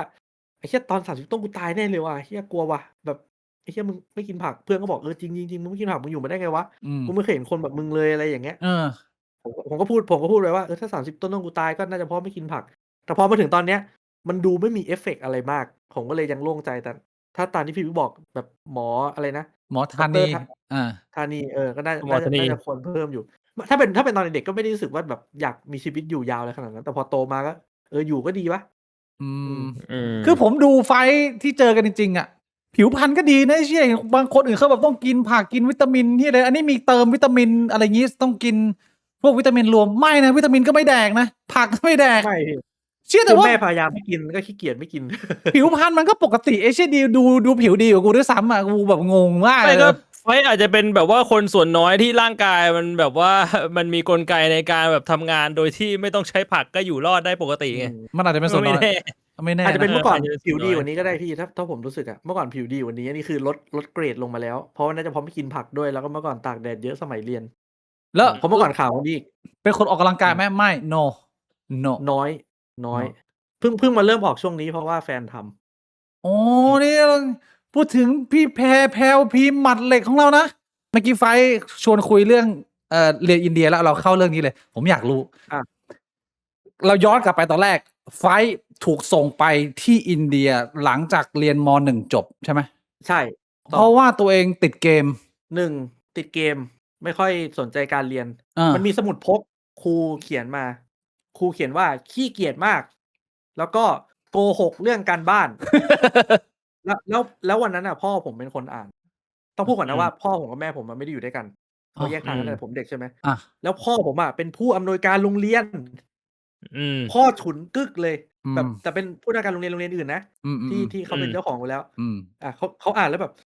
ไอ้เชี่ยลูกกูเป็นอย่างนี้ได้ไงวะขี้เกียจไม่ตั้งใจเรียนอะไรอย่างนี้แล้วคือตอนแรกเขาแพลนอยากส่งไปเรียนต่างประเทศอยู่แล้วเขาอยากให้เรียนรู้ภาษาอังกฤษหรืออะไรพวกเนี้ยเขาพอมีตังค์อยู่ใช่ไหมแต่ว่าแต่ว่าช่วงนั้นก็มีปัญหาก็เลยแบบงั้นต้องไปอินเดียเลยประหยัดหน่อยไปดัดสันดานซะหน่อยมันเป็นเรื่องที่แปลกนะที่สมัยนั้นผมก็พอจะมีรู้จักเพื่อนบางคนที่ถูกส่งไปอินเดียแต่ว่ามันจะเป็นส่วนน้อยมากพี่บุ๋มพอมีไหมเพื่อนที่ถูกส่งไปอินเดียไม่รู้จักใครเลยนะไม่รู้จักใครเลยมันน้อยมากเลยกูไม่เข้าใจว่าทำไมถึงมีผู้ปกครองรุ่นพ่อแม่เราที่เขาเลือกส่งไปอินเดียเราเข้าใจไหมว่า mindset ของเขาคืออะไรคือฝึกภาษาอังกฤษในราคาถูกป่ะมันคืออันนี้ป่ะใช่คิดว่าเป็นเรื่องของราคาที่ตลาดเนี่ยมีอังกฤษมีออสเตรเลียมีสิงคโปร์อะไรพวกนี้ใช่ไหมซึ่งระดับมันก็เรียงกันไปแพงอินเดียถูกกว่าแล้วก็อยู่ใกล้ไทย3 ชั่วโมงไม่ได้ไกลมากไม่ได้ไกลเหมือนอังกฤษเดินทางไกลอะไรพวกเนี้ยไทม์โซนไม่ได้ไกลมากแล้วก็ถ้าพูดตรงๆการศึกษาของอินเดียโหดมากถ้าเลือกโรงเรียนดีมันเข้มงวดเหรอมันเข้มงวดแล้วแบบมันเข้มข้นแบบมันตั้งใจเรียนมันมีระบบอะไรที่มันชัดเจนเพราะว่าอินเดียเคยเป็นเมืองขึ้นของอังกฤษเพราะฉะนั้นมันจะมีโรงเรียนอินเตอร์ที่มีคนอังกฤษอยู่เยอะเพราะว่าเมื่อก่อนมันมีคนอังกฤษมาตั้งรกรากมีคริสเตียนมีมิชชันนารีมีแบบเป็นแก๊งแล้วเขาสร้างโรงเรียนมาเป็น100 ปีแล้วอะไรพวกเนี้ยมันจะมีโรงเรียนอย่างนั้นเยอะแล้วคือการเรียนแม่งโหดกว่ามากเอาง่ายคือการศึกษาดีกว่าที่ไทยแน่นอนอันนี้ไฟมีพี่น้องไหมมีน้อง1 คนครับมีน้อง1 คนแล้วไปทั้งคู่เลยไหมหรือว่าไปกับเราไม่น้องเรียนที่ไทยเกือบตลอดก็คือมีแค่เราที่เป็นเด็กเปรตแล้วพ่อก็เลยบอกว่าไอเด็กเชี่ยนี่มึงโกหกเยอะขี้เกียจมึงไปอินเดียไปส่วนหนึ่งแต่ว่าที่น้องไม่ได้ไปเรียนต่างประเทศเพราะว่าแม่ไม่ได้อยากให้ไปเพราะว่าเห็นผมไปแล้วคือมันห่างเยอะแล้วแบบตอนที่ผมไปอินเดียก็เรียกว่าไงก็สภาพก็เปลี่ยนไปเยอะตอนที่กลับมาแรกๆนี่คือผอมโซเลยกินข้าวไม่ค่อยได้แบบเมื่อก่อนผมผอมก็ลองเลยไม่ใช่ยุคนี้นะเมื่อก่อนผมผอมมากแล้วตอนไปอินเดียก็คือผอมกว่าเดิมแบบเอาง่ายคือถ้าเกิดผมขับรถผ่านเรียกว่าอะไรแบบผ่านจุดตรวจอะไรเงี้ยแม่งตรวจท้ายรถตรวจยาอะไรหมดเลยคิดว่าผมแบบสูบยาผมผอมสัตว์เมื่อก่สอนภาพนะสมัยก่อนใช่กลัวมากเหมือนโครงกระดูกพี่แล้วไปอยู่อินเดียนานเท่าไหร่นะ3-4 ปี5 ปีพี่จนจบม.6 5 ปีจนจบม.6ไอ้เชี่ยแล้วประสบการณ์เราเนี่ยพอจบมาแล้วเนี่ยความรู้สึกตอนนี้คือเป็นประสบการณ์ที่ดีมั้ยถ้ามีลูกจะส่งไปเรียนอินเดียไหมแน่นอนแต่ว่าไม่ไปโรงเรียนเดิมเฮ้ยข้อดีของมันคืออะไรก็1การศึกษาแล้วก็2สังคมเพราะว่าอยู่โรงเรียนอินเตอร์มันมีคนต่างประเทศมันไม่ได้มีแค่คนอินเดียแบบอย่างเดียวมันมีอังกฤษอเมริกาเกาหลีญี่ปุ่นจีนอะไรแบบมาเลย์ผสมเต็มไปหมดผมว่าคอนเน็กชันแล้วก็แบบการสื่อสารได้เจอคนหลายประเภทมันก็ดีและการศึกษาก็เรียกค่อนข้างดีเวอร์ด้วยโรงเรียนที่ผมไปมันดีกว่าโรงเรียนอินเตอร์ในเมืองไทยในกรุงเทพยังไงก็ถ้าสมมุติว่าเรียนโรงเรียนอินเตอร์ในไทยถามว่ามันดีไหมมันก็ดีแต่ว่ามันแพงกว่าเยอะถูกไหมมันแพงกว่าเยอะแล้วก็บางทีอาจจะมีคนไทยอยู่เยอะด้วยอินเดียอินเดียนี่โรงเรียนอินเตอร์ถูกกว่าที่ไทยก็ขึ้นอยู่กับโรงเรียนแต่ว่าใช่ครับมันก็แล้วแต่เกรดแต่ว่าโดยรวมก็ถูกกว่าที่ไทยแพงกว่าโอ้ยเชี่ยเป็นประสบการณ์ที่ดีนะเพราะว่าผมเคยถามเพื่อนผมซึ่งไม่กี่คนที่ไปเรียนอินเดียบอกว่าเป็นยังไงประสบการณ์มันบอกว่าไอ้สัตว์ใครแม่งส่งกูไปอินเดียได้มาไงซาเนี่ยคือประสบการณ์เขาแย่มากไงในมุมเขาแต่ผมแต่ต่างคนไม่เหมือนกันแล้วของไฟไปตอนนั้นไปเราอีดออดไหมความรู้สึกเป็นยังไงไปคนเดียวกลัวไหมตอนแรกๆจำความรู้สึกได้ไหมโอ้จำได้เลยเพราะช่วงนั้นติดเกมเยอะแล้วก็แบบเหมือนเพิ่งเริ่มมีแฟนด้วยตอนม.1โอ้แล้วเซลเอาง่ายคือต้องก็บอกแฟนว่าเอ้ยเดี๋ยวผมต้องไปเรียนอินเดียนะเราต้องเลิกกันแล้วเฮ้ยเชี่ยตอนนั้นพูดประมาณอย่างนี้เลยแล้วแฟนก็บอกอะไรนะไปเรียนอินเดียแล้วแฟนก็งงแฟนก็งงแต่แฟนก็ไม่ได้อะไรก็โอเคเดี๋ยวค่อยเจอกันทีหลังแต่ว่าไม่ได้คุยมาเป็นชาติแล้วเพราะว่าเมื่อก่อนมันไม่ได้มีเฟซบุ๊ก ก็แยกทางกันตอนพอเราไปเรียนแล้วก็ต้องแยกทางใช่ แต่ว่าตอนที่จะไปเรียนมันมีช่วงแบบตอนม.2 เริ่มปีใช่ไหมแล้วผมยังไม่ได้บินไปอินเดียพ่อจ่ายค่าเทอมก็ไปเรียนที่โรงเรียนเดิมที่ผมอยู่จนกว่าผมจะบินไปอินเดียแล้วบางทีก็อยู่แบบทำนู่นทำนี่แล้วเหมือนแบบก็ทำตัวกระเลวกระล่าเหมือนเดิมเพื่อนก็บอกว่าถ้ามึงไปอินเดียมึงไม่น่ารอดแน่เลยวะเพราะดูจากทรงผมเมื่อก่อนก็คือขี้เกียจสัสๆเลยแล้วก็ติดแต่เกมแล้วแบบถ้าไปอยู่ต่างประเทศแล้วยิ่งอินเดียด้วยมันไม่มีทางรอดอะพี่เก็ตปะถ้าดูจากนิสัยอะผมก็กลัวอยู่แต่พอถึงเวลาไปก็ไปแต่โชคดีที่อย่างที่ผมบอกพ่อผมเป็นผอ.โรงเรียนถูกไหมเขาเป็นคนที่มีการศึกษาค่อนข้างสูงแล้วเขาทำรีเสิร์ชอะไรพวกนี้เขาทำจริงจังเขาดูโรงเรียนแบบว่าอันไหนดีอันไหนดีอันไหนดีแล้วเขาไปดูเองแต่ว่าโรงเรียนที่เล็งไว้ตอนแรกอะยังไม่ได้เข้าได้เข้าตอนม.3 ตอนม.2 อยู่อีกโรงเรียนหนึ่งก็ตอนโรงเรียนม.2 อะค่อนข้างแพงแล้วไม่ได้ดีขนาดนั้นเรียนมันก็ไม่ค่อยได้อะไรอะโชคดีได้เรียนอีกโรงเรียนหนึ่งตอนม.3 เพราะฉะนั้นแบบถ้าให้พูดจริงๆความแตกต่างของโรงเรียนในไทยกับที่อินเดียก็คือที่ไทยคนไทยเยอะถูกไหมมีโอกาสพูดไทยเยอะกว่าแต่ถ้าเรียนต่างประเทศยังไงก็พูดแบบอังกฤษล้วนๆภาษายังไงก็ได้อยู่แล้วที่ไทยมีโอกาสได้ประมาณ 80% 90% อยู่ที่เด็กบางทีเด็กอาจจะแบบทำตัวไม่ดีเองอาจจะไม่ได้ภาษาเองหรืออาจจะได้ช้าแต่ถ้าอยู่ต่างประเทศแล้วคนไทยมันน้อยยังไงก็ต้องพูดอังกฤษยังไงมึงก็ต้องได้ภาษาอังกฤษไม่งั้นมึงก็ตายถูกไหมแล้วภาษาอังกฤษเราไม่ติดเราติดสำเนียงอินเดียมาด้วยว่าสำเนียงเราปกติตอนที่ไปอยู่แรกๆก็แบบนิดนึงแต่ว่าคนไทยจะติดสำเนียงไทยมากกว่าถ้าเป็นคนไทยที่ไม่ได้เหมือนฝึกมาตั้งแต่เด็กมันจะมีสำเนียงไทยเวลาพูดก็แบบมันจะมีสำเนียงไทยออกจ๋าเลยมันจะไม่ได้แบบสำเนียงอินเดียแบบอะไรมาปนแล้วเรามีเพื่อนอินเดียไหมหรือว่าเราคบเพื่อนไทยตอนใช้ชีวิตอยู่หอในอยู่โรงเรียนประจำเนี่ยตอนที่ไปเรียนปีแรกๆpopulation ของโรงเรียน50% 40% เป็นคนเกาหลี what ใช่ตอนปีแรก40% ของ population เป็นคนเกาหลีทำไมวะผมช็อกมากทำไมเพราะว่าคนเกาหลีอินเดียเพราะว่าเหมือนที่เกาหลีเขามีความกดดันสูงเรื่องการเรียนแล้วพ่อแม่ส่งลูกออกไปเรียนต่างประเทศเพื่อให้ได้ภาษาอังกฤษแบบฟีลแบบคล้ายๆคนไทยที่ส่งมาก็เลยมีคนเกาหลีเต็มเลยผมก็งงว่าเฮียทำไมคนเกาหลีเยอะขนาดนี้วะคนเกาหลี40คนอินเดียอีก40ที่เหลือคนอินเดียประมาณ40-45%ที่เหลือมันก็เป็นชาติอื่นญี่ปุ่นอะไรพวกนี้ผสมกันแต่เกาหลีโคตรเยอะโรงเรียนแรกที่ผมไปเยอะมากๆมีอยู่ทุกที่แล้วเราแฮงเอาท์กับเพื่อนกลุ่มไหนเราส่วนตัวเราที่เป็นเพื่อนที่แบบว่าใช้ชีวิตตอนปีแรกอยู่กับคนเกาหลีประมาณ 80% เพราะว่าแบบมันเป็นชาติเดียวกันถูกไหมมันคุยกันถูกคอกว่าเอเชียมันดูใกล้ๆกันปีหลังก็อยู่กับอินเดียแล้วเพราะอินเดียแม่งก็เป็นคนชิวๆมันเป็นคนสบายๆเตะบอลอะไรพวกนี้ด้วยกันมากกว่ามันเหมือนแบบผมเป็นคนไทยใช่ไหมคนไทยมันเข้าคนง่ายแล้วคือตอนนั้นแม่งเหมือนแบ่งสังคมคนเกาหลีกับคนอินเดียแล้วผมก็อยู่ตรงกลางผมก็เลยรู้จักทั้งคู่แล้วคนเกาหลีแม่งไม่อยากคุยกับคนอินเดียคนอินเดียมันก็ไม่อยากคุยกับคนเกาหลีแต่โชคดีที่ผมอยู่ตรงกลางแล้วตอนที่ไปเนี่ยได้ไปเจออะไรที่มันมีความเป็นอินเดียไหมแบบพวกเดินอยู่ขี้ข้างทางหรือว่าแบบว่าอาหารสกปรกอะไรอย่างเงี้ยอันนี้เป็นความอินเดียเลยผมเชื่อวันแรกที่ไปถึงอินเดียลงเครื่องใช่ไหมนั่งแบบคล้ายๆแบบฟีลแบบรถบัสไปแล้วรถบัสแม่งจอดไว้แล้วผมก็มองไปข้างล่างไม่มีคนขี้อยู่ข้างถนนแบบกำลังนั่งขี้อยู่แบบแล้วผมแบบเชื่อคุณต้องอยู่ที่อินเดียเหรอวะมันเป็นอะไรที่ช็อกมากเว้ยเพราะผมเห็นแม่งนั่งทำอะไรอยู่วะแล้วผมก็เห็นขี้มันออกมาผมก็ต้องฟากแล้วผมก็หันหนีเว้ยแต่ด้วยความอยากรู้ก็หันกลับไปเฮียมันนั่งขี้ตรงนี้จริงเหรอก็จริงไอ้เฮียมันนั่งขี้จริงๆแล้วคนอื่นที่แม่งนั่งอยู่ใกล้มันก็หันมามองแป๊บนึงแล้วมันก็ไม่มองแล้วบอกว่ามึงนั่งขี้กันกลางถนนอย่างนี้ได้เหรอวะแต่คือตรงนั้นมันแบบฟีลชนบทหน่อยๆเพราะว่าออกมาจากสนามบินแล้วมันต้องผ่านตรงชนบทถึงเข้าไปโรงเรียนถูกไหมมันก็เลยแบบแม่งก็ช็อกอยู่แล้วก็แบบมีตำรวจอินเดียอะไรอย่างเงี้ยตอนที่อยู่ไฟแดงอย่างเงี้ยตำรวจมันจะถือกระบองแล้วตำรวจมันดูแบบเหมือนในหนังหนวดเฟิร์มๆดูอะไรอย่างเงี้ยแล้วมันมีคนมาโวยวายว่าตำรวจแม่งถือกระบองไล่ทุบปักแบบเงียบอะไรอย่างเงี้ยมันน่ากลัวมากตอนไปปีแรกๆแบบว่ามันแปลกตามากแล้วเราเคยลองขี้ข้างถนนไหมไม่พี่ไม่ผมว่าผมไม่อยากให้เพราะว่าถ้าคนอินเดียขี้แม่งดูไม่ค่อยแปลกตาเพราะเป็นคนแบบอย่างนั้นใช่ไหมเราแต่งตัวไม่เหมือนคนอินเดียแค่ไปเดินข้างถนนแม่งก็มองแล้วถ้าไปขี้อีกแม่งมองแบบมันน่าจะมองแบบไอ้ขี้ที่ทำขี้อะไรเดี๋ยวมันน่าจะแบบเหมือนโดน discriminate จริงว่ามันก็แบบว่าเข้าเมืองตาหลิวมันต้องหลิวตาตามถ้าเป็นผมผมว่าขี้ไม่เอามั่วเลยศาสตร์ไหนกูมาถึงโอกาสประสบการณ์ชีวิตแล้วมันก็ต้องลอง explore อะไรใหม่ๆหน่อย5 ปีไม่คุ้มนะผมว่าก็ดีนะพี่เพราะว่าเพราะฉะนั้นพี่ควรไปอินเดียทั้งนั้นเราควรเปิดทริปพี่บิ๊กไปอินเดียไหมผมอยากรู้ว่าไอ้ที่เขาบอกว่ามันแบ่งชนชั้นวรรณะกันชัดเจนใช้ชีวิตแบบปนๆกันเลยหลายๆวรรณะเนี่ย มันเห็นชัดเจนกันขนาดนั้นเลยไหมประสบการณ์เราอะตอนที่ผมไปอะมันไม่ได้ชัดเจนเวอร์ขนาดนั้นแต่ว่าพออยู่ไปเรื่อยๆแล้วเห็นในเมืองเยอะๆอะมันจะมีแบ่งโซน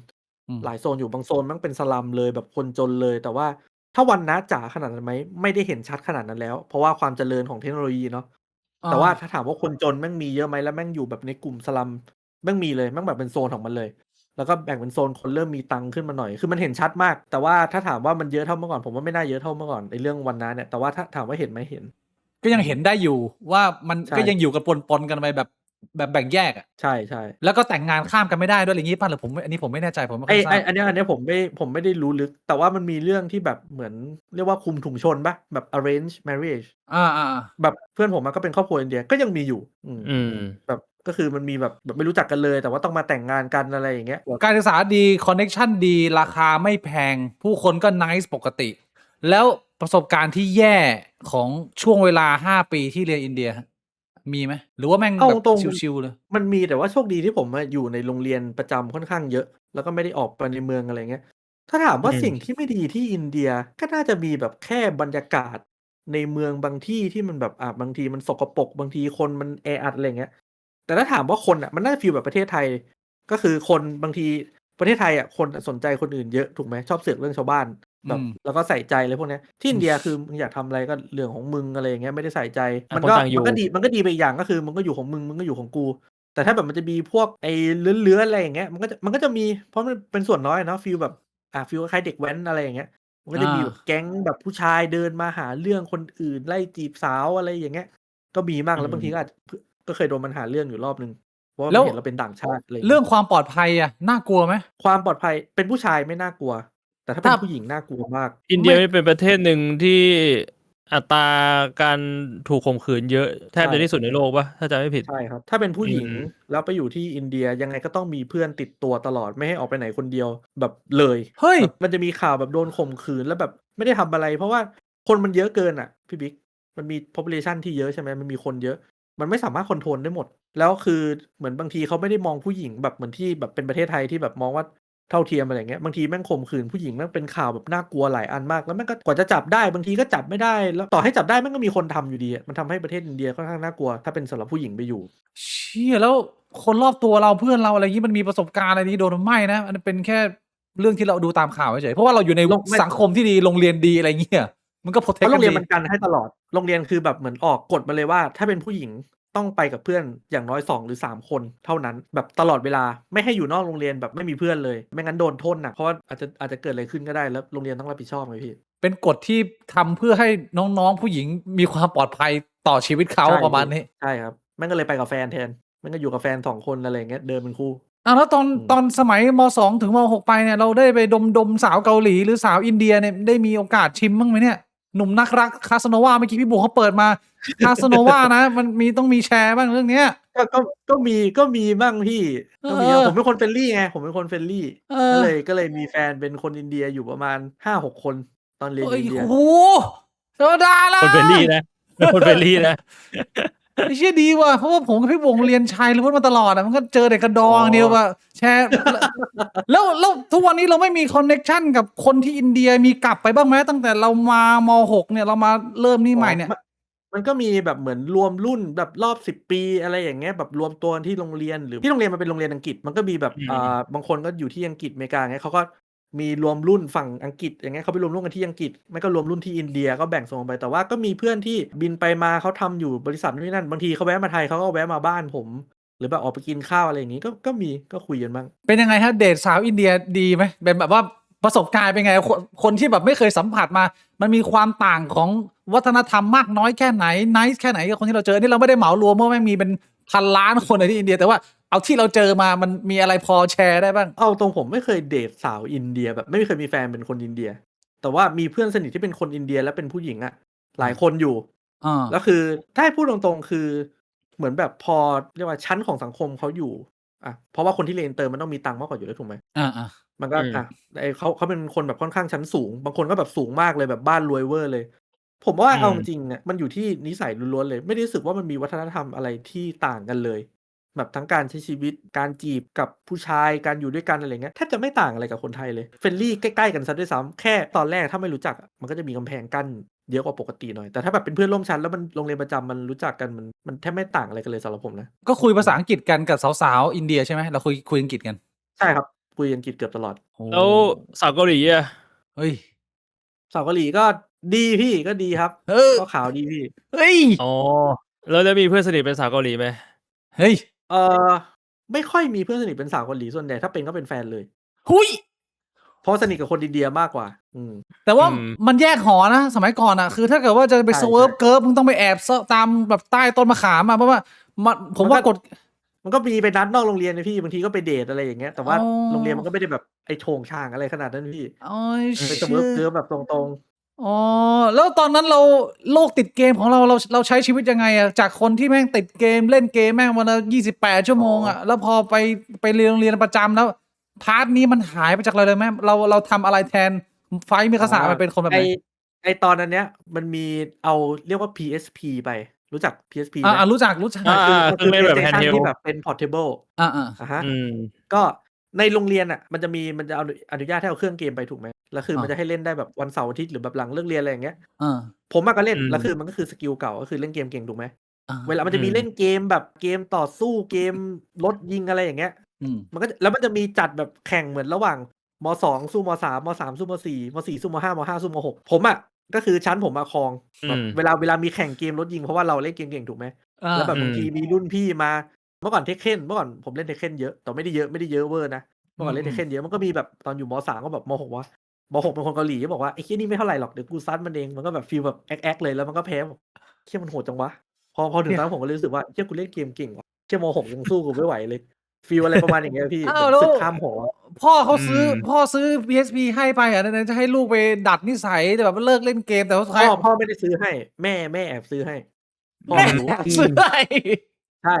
เพราะว่าพ่อบอกว่าเล่นเกมให้น้อยลงหน่อยลูกแล้วคือไปเรียนเนี่ยก็เล่นเกมน้อยลงจริงแบบจริงมากๆเพราะว่าไม่มีคอมไม่ใช้มันจะมีเหมือนแบบห้องคอมพิวเตอร์ที่มันจะถูกมอนิเตอร์ตลอดเวลาจะเข้าไปอ่านการ์ตูนอะไรมันก็ไม่ให้อ่านการ์ตูนแบบใช้ได้แค่แบบเหมือนเพื่อการศึกษาใช้วิกิพีเดียอะไรเงี้ยผมเป็นคนแรกในโรงเรียนที่แอบไปเล่นทาเวียนที่โรงเรียนจนแม่งบล็อกเพราะว่าตอนในประวัติศาสตร์คือไม่มีใครเล่นทาเวียนที่โรงเรียนเลยเว้ยผมไปเล่นทาเวียนครูมันก็งงไอ้เหี้ยทาเวียนนี่คือเหี้ยอะไรวะแล้วก็ดูอ๋อเหี้ยมีดมันกำลังสร้างอันนี้ไปบุกคนอื่นเพราะผมเล่นทาเวียนตอนก่อนเป็นไงถูกไหมแล้วผมเล่นจนแม่งบอกไอ้เหี้ยไม่ได้แล้วไอ้เหี้ยนี่คือเกมแม่งบล็อกแล้วก็เรียบร้อยเลยเอาง่ายคือแม่งเหมือนมอนิเตอร์ไอดีผมอะผมเวลาเข้าเว็บอะไรแม่งก็บล็อกเพราะว่าผมชอบแอบไปเล่นเกมเว็บอะไรอะเหมือนฟีลคล้ายๆเว็บสนุกอะไรพวกนี้ที่เว็บแฟลชอะเกมแฟลชอะ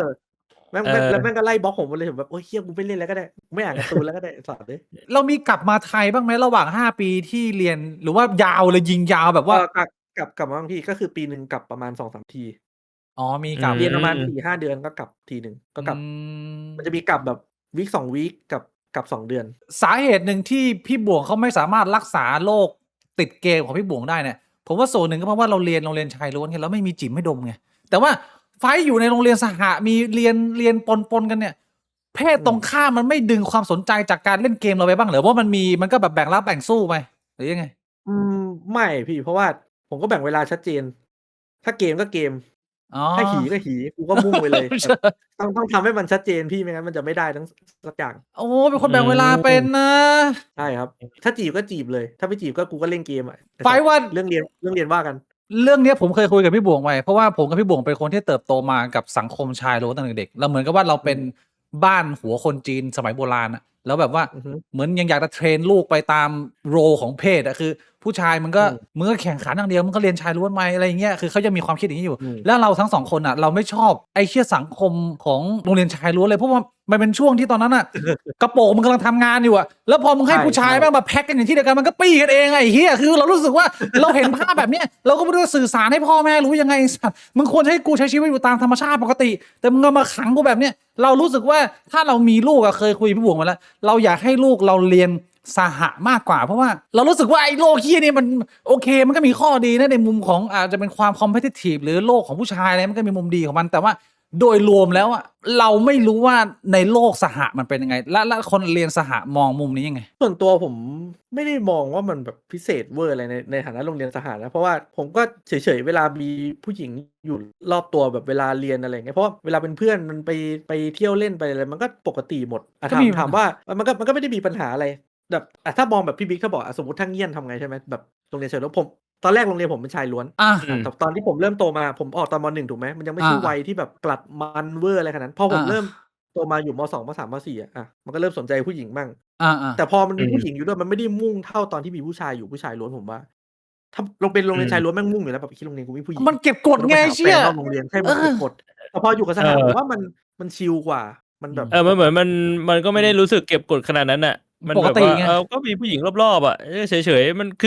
คือต้องบอกว่าจริงๆโรงเรียนสหมันคือธรรมชาติป่ะเพราะก็คือเจอทุกเพศทุกวัยแต่ว่าที่มันไม่ปกติที่มันไม่ธรรมชาติมันคือโรงเรียนแบบว่าชายล้วนหรือหญิงล้วนไงที่มันไม่ธรรมชาติอ่ะมันก็มีทั้งข้อดีทั้งข้อเสียเพราะอย่างที่โรงเรียนผมเรียนตอนแรกมันเป็นชายล้วนใช่ไหมแม่งติดกับโรงเรียนหญิงล้วนพอแบบตอนช่วงม.1ที่ผมเริ่มมีแฟนคือออกไปหน้าโรงเรียนก็คือพวกหญิงล้วนมันก็ออกกันอยู่ตรงหน้าโรงเรียนมันก็ชายหญิงก็ลงกันบางทีมันก็เพื่อนมันก็จีบสาวตรงหน้าโรงเรียนนะแล้วมันก็มีแฟนอยู่โรงเรียนข้างๆแล้วก็เจอกันหลังเลิกสมมุติว่าเรามีลูกสมมุตินะลูกเราเรียนประถมมัธยมต้นเนี่ยส่งเรียนปกติหรือแยกเพศปลอดภัยดีกว่าเราส่งไงถ้าเป็นผมไม่ได้สี่เลยนะไม่ได้คิดว่าการเป็นสหหรือการเป็นชายล้วนอะไรถ้าเกิดสมมติว่าเป็นผู้หญิงอยากส่งไปให้อยู่กับสหมากกว่าแต่ถ้าเป็นชายถ้าเป็นชายอยากให้เรียนถ้าเป็นชายได้หมดแต่ถ้าเป็นหญิงอยากให้เรียนสหเพราะผมรู้สึกว่าถ้าเป็นโรงเรียยนหญิงล้วนบางทีผู้หญิงจะกลัวการอยู่กับผู้ชายมากเกินไปถ้าเป็นสำหรับที่ผมเคยเห็นมานะแต่ว่าสำหรับผู้ชายหลายคนในยุคเราโดยเฉพาะเจนเราให้บวงมีปัญหากับการเข้าหาผู้หญิงเยอะเหมือนกันนะเพราะว่าแบบแม่งโตมาแต่กับผู้ชายมีเยอะแต่ผู้ชายไม่พูดไอ้เหี้ยนั่นมีไหมพี่บวงมีไหมพี่บวงคิดว่าเป็นทั้งของเพศนะเพราะอย่างของผมเนี่ยผมโตมาแบบว่าตอนประถมก็เรียนสหปกติแต่ว่าพอม.ต้นม.ปลายเรียนชายล้วนปุ๊บพอกลับมามหาลัยมันเหมือนมันเก่งๆพอมาเจอผู้หญิงแล้วมันเก่งๆมันแบบว่าเราไม่รู้เราจะเข้าหาเขายังไงอะไรเงี้ยให้อยู่ด้วยกันไปเลยน่าจะเข้ากันง่ายกว่าใช่ผมส่วนตัวผมรู้สึกว่าอันนี้เป็นหนึ่งในบทเรียนที่ต้องสั่งสมประสบการณ์มาอย่างยาวนานเพื่อมาบอกรุ่นต่อๆไปว่ามึงมีลูกกับมึงส่งลูกปกติผมว่าปกติดีกว่าเยอะไอ้เชี่ยแม่งจริงก็คือเทรดออฟข้อดีข้อเสียมันไม่คุ้มเสียกันเลยก็ว่าให้มันใช้ชีวิตปกติมันดีกว่าที่แบบมึงแบ่งสายไปเลยแล้วแบบว่าพอโตมาแล้วแบบแม่งควบคุมอะไรไม่ได้มันก็งงไปหมดแล้วก็จบม.6 กลับมาจากอินเดียก็คือมาต่อมหาลัยเข้าธรรมศาสตร์ปีกว่าอันนั้นคือตอน18กลับมาก็เล่นเกมอยู่ประมาณครึ่งปีหนึ่งประมาณครึ่งปีหนึ่งแล้วก็เข้าธรรมศาสตร์กลับมาติด .A ตอนธรรมศาสตร์ก็เล่นฮอนเล่นดอทอยู่แต่ว่าไม่ได้เล่นดอทเยอะมากพักหนึ่งแล้วก็เพิ่งมาเริ่มเล่นดอทเยอะหลังจากนั้นตอนธรรมศาสตร์นี่เรียนอะไรเรียน BE พี่เรียน Economic ก็ถามว่ายากไหมก็ไม่ได้ยากมากแต่ว่ามันมีที่เรียนไปครึ่งหนึ่งก็ไอ้เชี่ยวิชานี้แม่งดีว่ะบางวิชามันก็แบบเชี่ยวิชานี้กูไม่ได้อยากอยู่เลยว่ะแล้ว ABAC เรียนอะไร ABAC ก็เรียนธุรกิจทั่วไปแต่ว่าก็ทั่วไปเลยคล้ายๆกันพอเป็นคาบอังกฤษแม่งก็ easy แบบไม่ต้องทำอะไรเลยพอเป็นคาบอื่นแม่งก็แบบวิชานี้ก็น่าเบื่อเหี้ยๆกูเรียนทำไมวะแล้วแบบไอ้บัญชีก็แบบโอ้กูไม่อยากเรียนบัญชีเลยอะไรอย่างเงี้ยเรียนได้แป๊บเดียวก็มาเป็นสตรีมเมอร์เพราะว่าพี่แ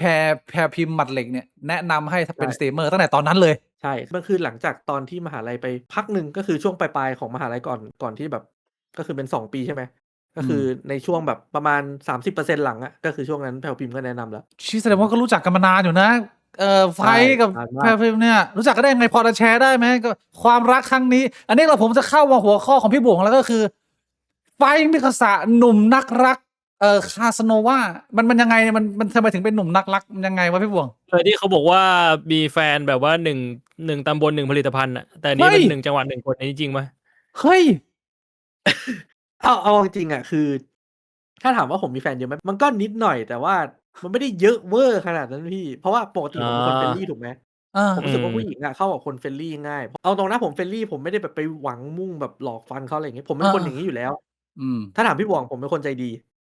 ผมเป็นคนแบบช่วยคนไปทั่วเลยมันเคยมีแบบ ถ้าสมมติแบบเมื่อก่อนตอนเด็กๆในหมู่บ้านอย่างเงี้ยผมมีจักรยานผมมีอะไรผมเห็นป้าแก่ๆก็ถามว่าป้าฮะซ้อนมอไซค์เปล่าขับรถก็เวลามีคนเดินอยู่ในหมู่บ้านอย่างเงี้ยก็บอกว่าขึ้นรถไหมเดี๋ยวไปส่งอะไรอย่างนี้โดยที่ผมไม่ได้หวังทำอะไรแปลกๆนะผม เรา ไป ชอ ส่ บ งหม คอ ด นเน ทั้ ค ง กับ ยา ค ย น ทั้งป้า เราชอบคุยกับคนอ่ะ ดีแบบถ้าหนักสุดก็มีตอนหนึ่งผมไปกินร้านผัดกะเพราเจ้าประจำใช่ไหมและช่วงนั้นมันเหมือนเพิ่งมีโครงการอะไรของรัฐไม่รู้ที่ต้องใช้มือถือกดแล้วมือถือเขากดไม่ได้เว้ยผมไปซื้อมือถืออะไรวะ Oppo อ่ะเธอผมไปซื้อมือถือ Oppo มาให้ยายเพราะผมกินร้านนี้นานแล้วเห็นเขาไม่ค่อยมีคนดูแลผมซื้อมือถือให้เขาเลยนี่เอามือถือนี่ไปแล้วก็เอาไปกดไอ้นี่ซะผมให้เพราะว่าผมเห็นมือถือเขาเก่าแล้ว เชี่ย ผมใจดีอย่างนั้นเลย และโดยปกติพื้นฐานผมเป็นอย่างนั้นอยู่แล้ว ผู้หญิงก็เลยเหมือนแบบเข้าหาผมง่าย ก็เลยมีแฟนง่ายแต่ถ้าถามว่ามีแฟนเยอะขนาดไหมไม่ได้เยอะ ไม่ได้เยอะมากเกิน อ้าวแล้วพี่บวงไปได้ยินมาจากไหนเนี่ยไม่ถูกต้องนะข้อมูลถูกปะเนี่ยหรือยังไงพี่บวง ก็ไม่รู้ว่าคนอื่นเขาเล่ากันมาเขาบอกว่าพี่ไฟนี่แบบว่าแฟนเยอะมาก อ้าวแต่ว่า เลยไม่รู้ไงไอ้คำว่าเยอะหรือคำว่าไม่เยอะมันไม่รู้หรอกว่ามันคือเท่าไหร่อ่ะแต่ละคนมันก็มีมุมมองต่างกันอ่ะ มันต้อง าจ เย จะ อะเรา แบบ ไม่เท่ากันค ให้ รับผม ประมาณ ผม ตัวเลข อ๋อ มีตัวเลขไหม เอ้ามี มีตัวเลขแบบคร่าวๆอะไรอย่างงี้ ผมว่าผมลืมไปแล้วที่มันเป็นอดีตแล้วกันมันเป็นอ อ๋อ ดีตแล้ว โอเค เข้าใจครับเข้าใจ เราจะพูดถึงเรื่องอดีตกันครับผม โอ้ จำไม่ได้แล้วครับ แล้วไปรู้จักกับคุณแพรวพิมพ์เนี่ยมันเริ่มต้นมันยังไงฮะความสัมพันธ์ อันนี้เบิก ยาว ตัวเล นาย น ได้ไหม เบิกตัวได้เลย อันนี้ เบิกตัวได้เลย เบิกตัวได้ มาเบิกตัวได้เบิกตัวได้ แพลวพิมพ์เธอมาเปล่าเอามาเอามา ขอต้อนรับ ขยับเก้าอี้นิด แขกรับเชิญพิเศษนะฮะแพรวพิมพ์หมัดเหล็กที่ครับผม เอ๊ะ เอามาใกล้ๆ สวัสดีครับสวัสดีครับพี่แพร สวัสดี สวัสดีครับสวัสดีครับ เอายังไงพี่แพรคือผมขออนุญาตแนะนำก่อนนะสำหรับใครที่ไม่ทราบนะพี่แพรแฟนไฟท์นะผมเนี่ยได้มีโอกาสเจอพี่แพรครั้งแรกผ่านเกม RL Craft นะเป็นคนแรกในแก๊งคอเย็นหรือว่าในจักรวาลคอเย็นเนี่ยที่ผมได้มีโอกาสคุยคนแรกเพราะว่าก่อนหน้านี้เนี่ยผมเป็นเพื่อนพี่บวงผมมีโอกาสสัมภาษณ์ลุงจีครั้งหนึ่งใช่ไหมแต่ว่าก่อนหน้านั้นน่ะคือไปเล่นเกมRL Craft แล้วผมอยู่ในแบดแลนด์พี่แพรเราแก๊งแบดแลนด์นะผมวิ่งเล่นอยู่คนเดียวก็คือหลงไม่ได้เจอใครเลยมีแต่ไอ้เหี้ยพี่หมื่นน่ะพี่หมื่นมันมาแวะบ้านผมมาขโมยของเล็กน้อยแต่ว่าคนแรกที่ผมเจออยู่ไกลเริ่มนิดก็คือพี่แพรได้คุยกับครั้งแรกแล้วพี่แพรก็พากลับบ้านไปหาลุงจีก็เลยเกิดเป็นสารสัมพันธ์แบดแลนด์นะอันนี้คือผมได้มีโอกาสเจอพี่แพรครั้งแรกแล้วก็เราตอนนี้ได้เจอกันตัวจริงหลายครั้งแล้วอะแต่ทีนี้ขออนุญาตคุยเรื่องของคู่ไฟท์แพรนี่หน่อยฮะมันเริ่มต้นมาอะไรยังไงฮะแชร์ได้ไหม ได้ครับ ให้ไฟเล่าดีกว่า ก็ผมเล่นดอทแล้วตอนนั้นแล้วผมเริ่มเป็นโปรแล้วก็คือแพรตอนแรกเล่นเหมือนเล่นฮอนมาก่อนแล้วเพิ่งจะย้ายมาเล่นดอทแล้วคราวเนี้ยมีพี่เขาแบบเหมือนหาโค้ชให้แพลวพิมพ์ถูกไหมแล้วตอนนั้นผมไม่ได้เป็นโค้ชนะตอนนั้นผมก็ยังแข่งอยู่คนที่ไปโค้ชให้แพรกับไอ้ผู้หญิงอีกคนหนึ่งอะชื่อทอยชื่อทอยแล้วทอยเนี่ยมันเป็นคนที่สอนได้เหี้ยมากคือมันสอนแบบมันไม่ได้สอนมันบอกว่าให้ทำอะไรก็บอกว่าเฮ้ยเดินมาตรงนี้ดิแล้วก็ใช้สกิลนี้แล้วก็ไอ้นี่อย่างนี้คือไม่ได้สอนนะคือสั่งให้ทำอะไรใช่แล้วคือผมเห็นนะผมก็อยู่ใน Discord แล้วผมก็ได้ยินแล้วผมก็รู้สึกว่าแค่สิ่งที่แม่งทำแม่งไม่ใช่การสอนแน่ๆเฮียเฮ้ยบอกว่าผมก็เลยบอกพี่เขาว่าเฮ้ยพี่เดี๋ยวผมสอนให้เองดีกว่าเพราะแบบ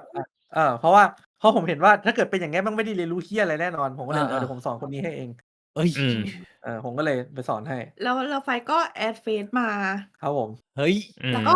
ก็แบบมาคุยด้วยทุกวันเลย ครับผม อุ้ยนี่ไงไลน์ของคาสโนวาออกแล้วพี่แพรรู้ปะเนี่ยรู้ไหมว่าเขาเป็นคนเฟรนลี่อย่างงี้ตั้งนานแล้วพอทราบเรื่องนี้ไหมเลย ไม่รู้อะไรเลย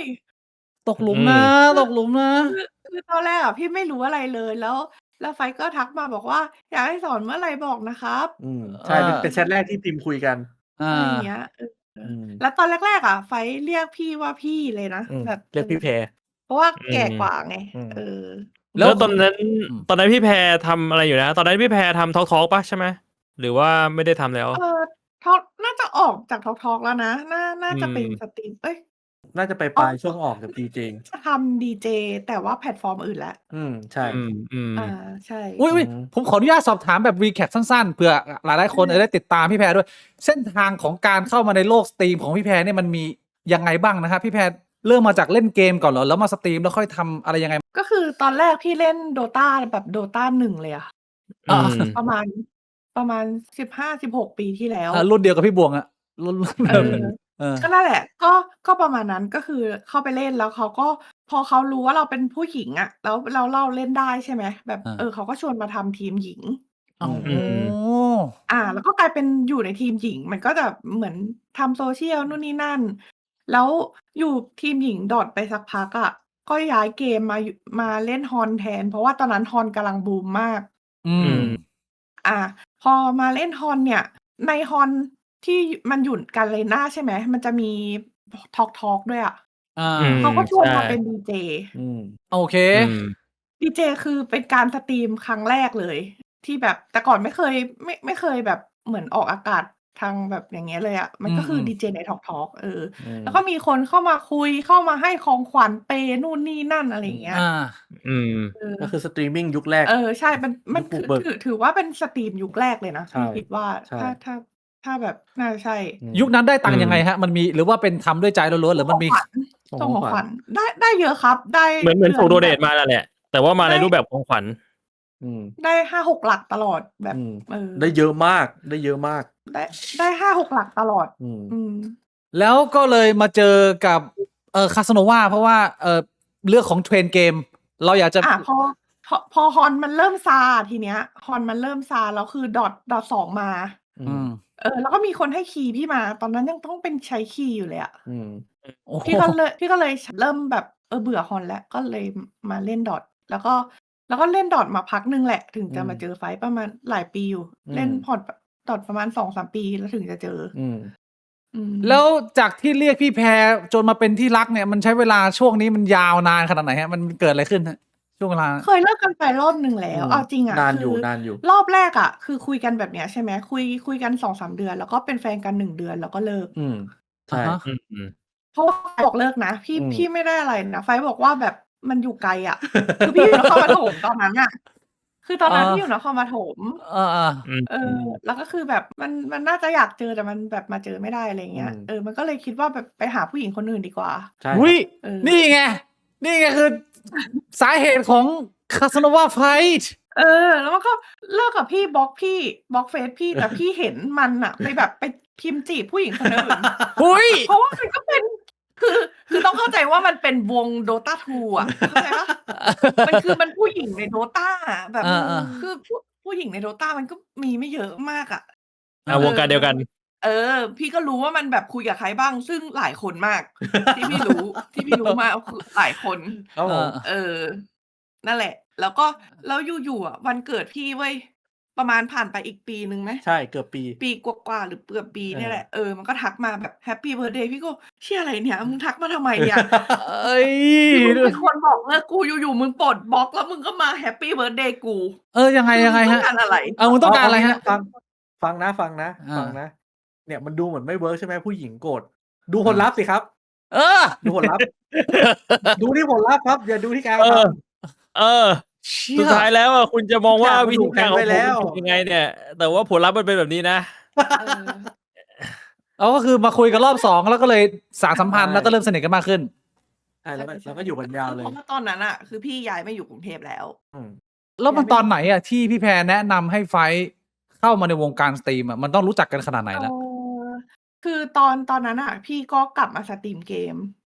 มันเป็นช่วงที่พี่แบบสตรีมเกม ช่วงที่ทวิตมาใหม่ๆอะพี่บ่วง โอ้โหนานมาก ช่วงที่ทวิตแบบว่ามาเริ่มแบบบูมในไทย ประมาณนั้น แล้วก็พอดีสตรีมเมอร์หลายๆคนเขาก็แบบเหมือนได้ดีลอะดีลที่จะได้เงินเดือนใช่เปล่า ใช่ แล้วคือตอนนั้นเป็นแฟนกันอยู่แล้ว แล้วพี่ก็เลยบอกไฟว่า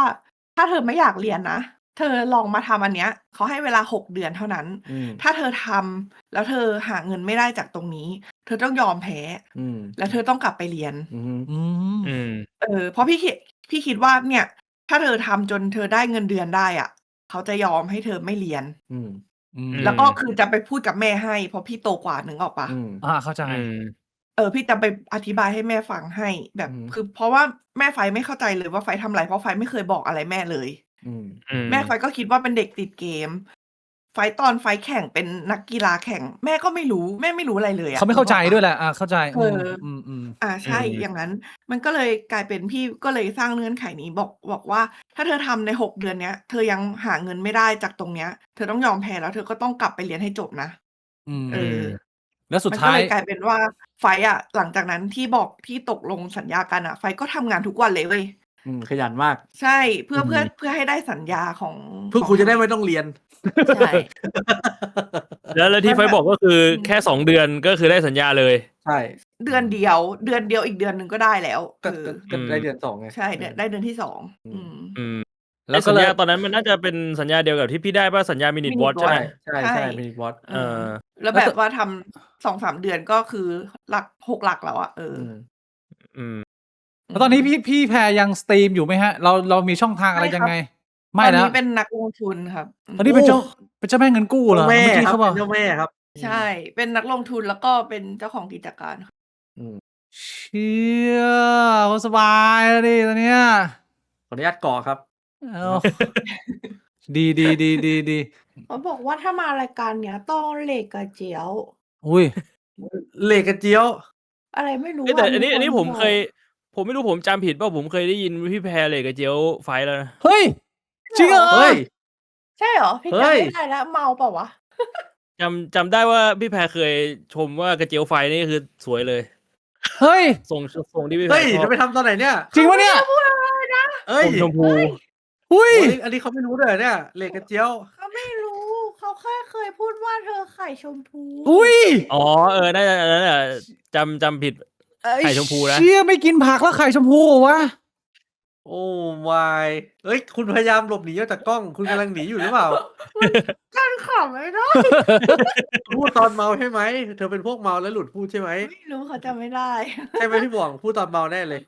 จำไม่ได้แล้วมันนานมากแล้วอะรู้ป่ะพี่บิ๊ก ผมใช้ YouTube Premium มานานมากแล้ว เพราะว่าอยู่ๆวันหนึ่งไฟท์โทรมาหาผมบอกพี่มี YouTube Premium เปล่าผมบอกไม่มีบอกงั้นพี่เอา ID มาพี่มี YouTube Premium แล้ว แล้วก็มี YouTube พี่เพียมาจนถึงวันนี้ ใช่ ใช้มาชาติหนึ่งแล้วเนี่ยทุกวันนะ น่าจะใช้มา2-3 ปี เกิน โคตรใจดีอะ พี่บวงเลี้ยงข้าวน้องหน่อยไอ้เหี้ยไอ้มากไอ้ไส้ ก็คือ ข้าว คือ ข้าว ไป มันอยู่ไหน กิน เนี่ย ข้าวด้วยกันอ่ะไอ้เชี่ยไฟไม่ให้กูเลี้ยงนะเว้ยแล้วไฟเลี้ยงกูด้วยพาไปกินข้าวมันไก่อ่ะกูจำได้ไอ้เหี้ยเลี้ยงข้าวกูแบบไอ้เชี่ยอะไร ส่วนใหญ่ไม่ค่อยแบบคือจะเป็นแพรกับไฟเป็นเหมือนกันคือแบบเกรงใจคนอื่นแบบไม่ชอบให้คนอื่นจ่ายตังค์อะ ไม่แต่ว่าเอาจริงอ่ะผมมี policy หลักก็คือ ถ้ามันอิ่มท้องอ่ะ มันจะรู้สึกสบายใจ เวลาแบบมีอะไรแล้วแบบ เมื่อก่อนผมเงินเดือนเยอะกว่านี้ถูกไหม ตอนผมเงินเดือนเยอะๆอ่ะแบบเจอเพื่อนเจออะไร ถ้าเกิดผมเป็นเพื่อนเงินเดือนไม่เยอะผมเลี้ยงตลอด เขาบอกว่าไอ้เฮียก็กู MR เยอะกว่าไม่ใช่รวยกว่า กูก็เลี้ยงมึงได้ป่าวะถ้ามึงมีตังค์มึงก็ค่อยเลี้ยงกูคืนเองผมเป็นคนคิดอย่างนี้ เชี่ย ถ้าไม่เลี้ยงก็ไม่เป็นไรถ้าไม่เลี้ยงก็ไม่เป็นไร แต่ถ้ารวยแล้วก็อย่าลืมกันเว้ยไอ้ที่เลี้ยงข้าวกูมั่ง เป็นแนวแบบ ไม่ได้ ว่า หวังมากแต่ถ้าได้ก็ดี กูช่วยกินผักมึงก็ช่วยกินถั่วให้กูหน่อยเลยประมาณนี้เพื่อนๆช่วยกันนะ ไม่กินดีกว่าพี่ ขอบคุณคุณ13โทนี่นะฮะสำหรับ400ป้ายสีส้มนะฮะพี่บิ๊กพี่บวงช่วยคิดนิกเนมใหม่ให้พี่ไฟหน่อยครับพี่ไฟอยากมีชื่อเล่นให้คนดูเรียกผมขอเรียกน้องไฟว่า น้องไฟไข่ชมพูนะ ว่าแล้ว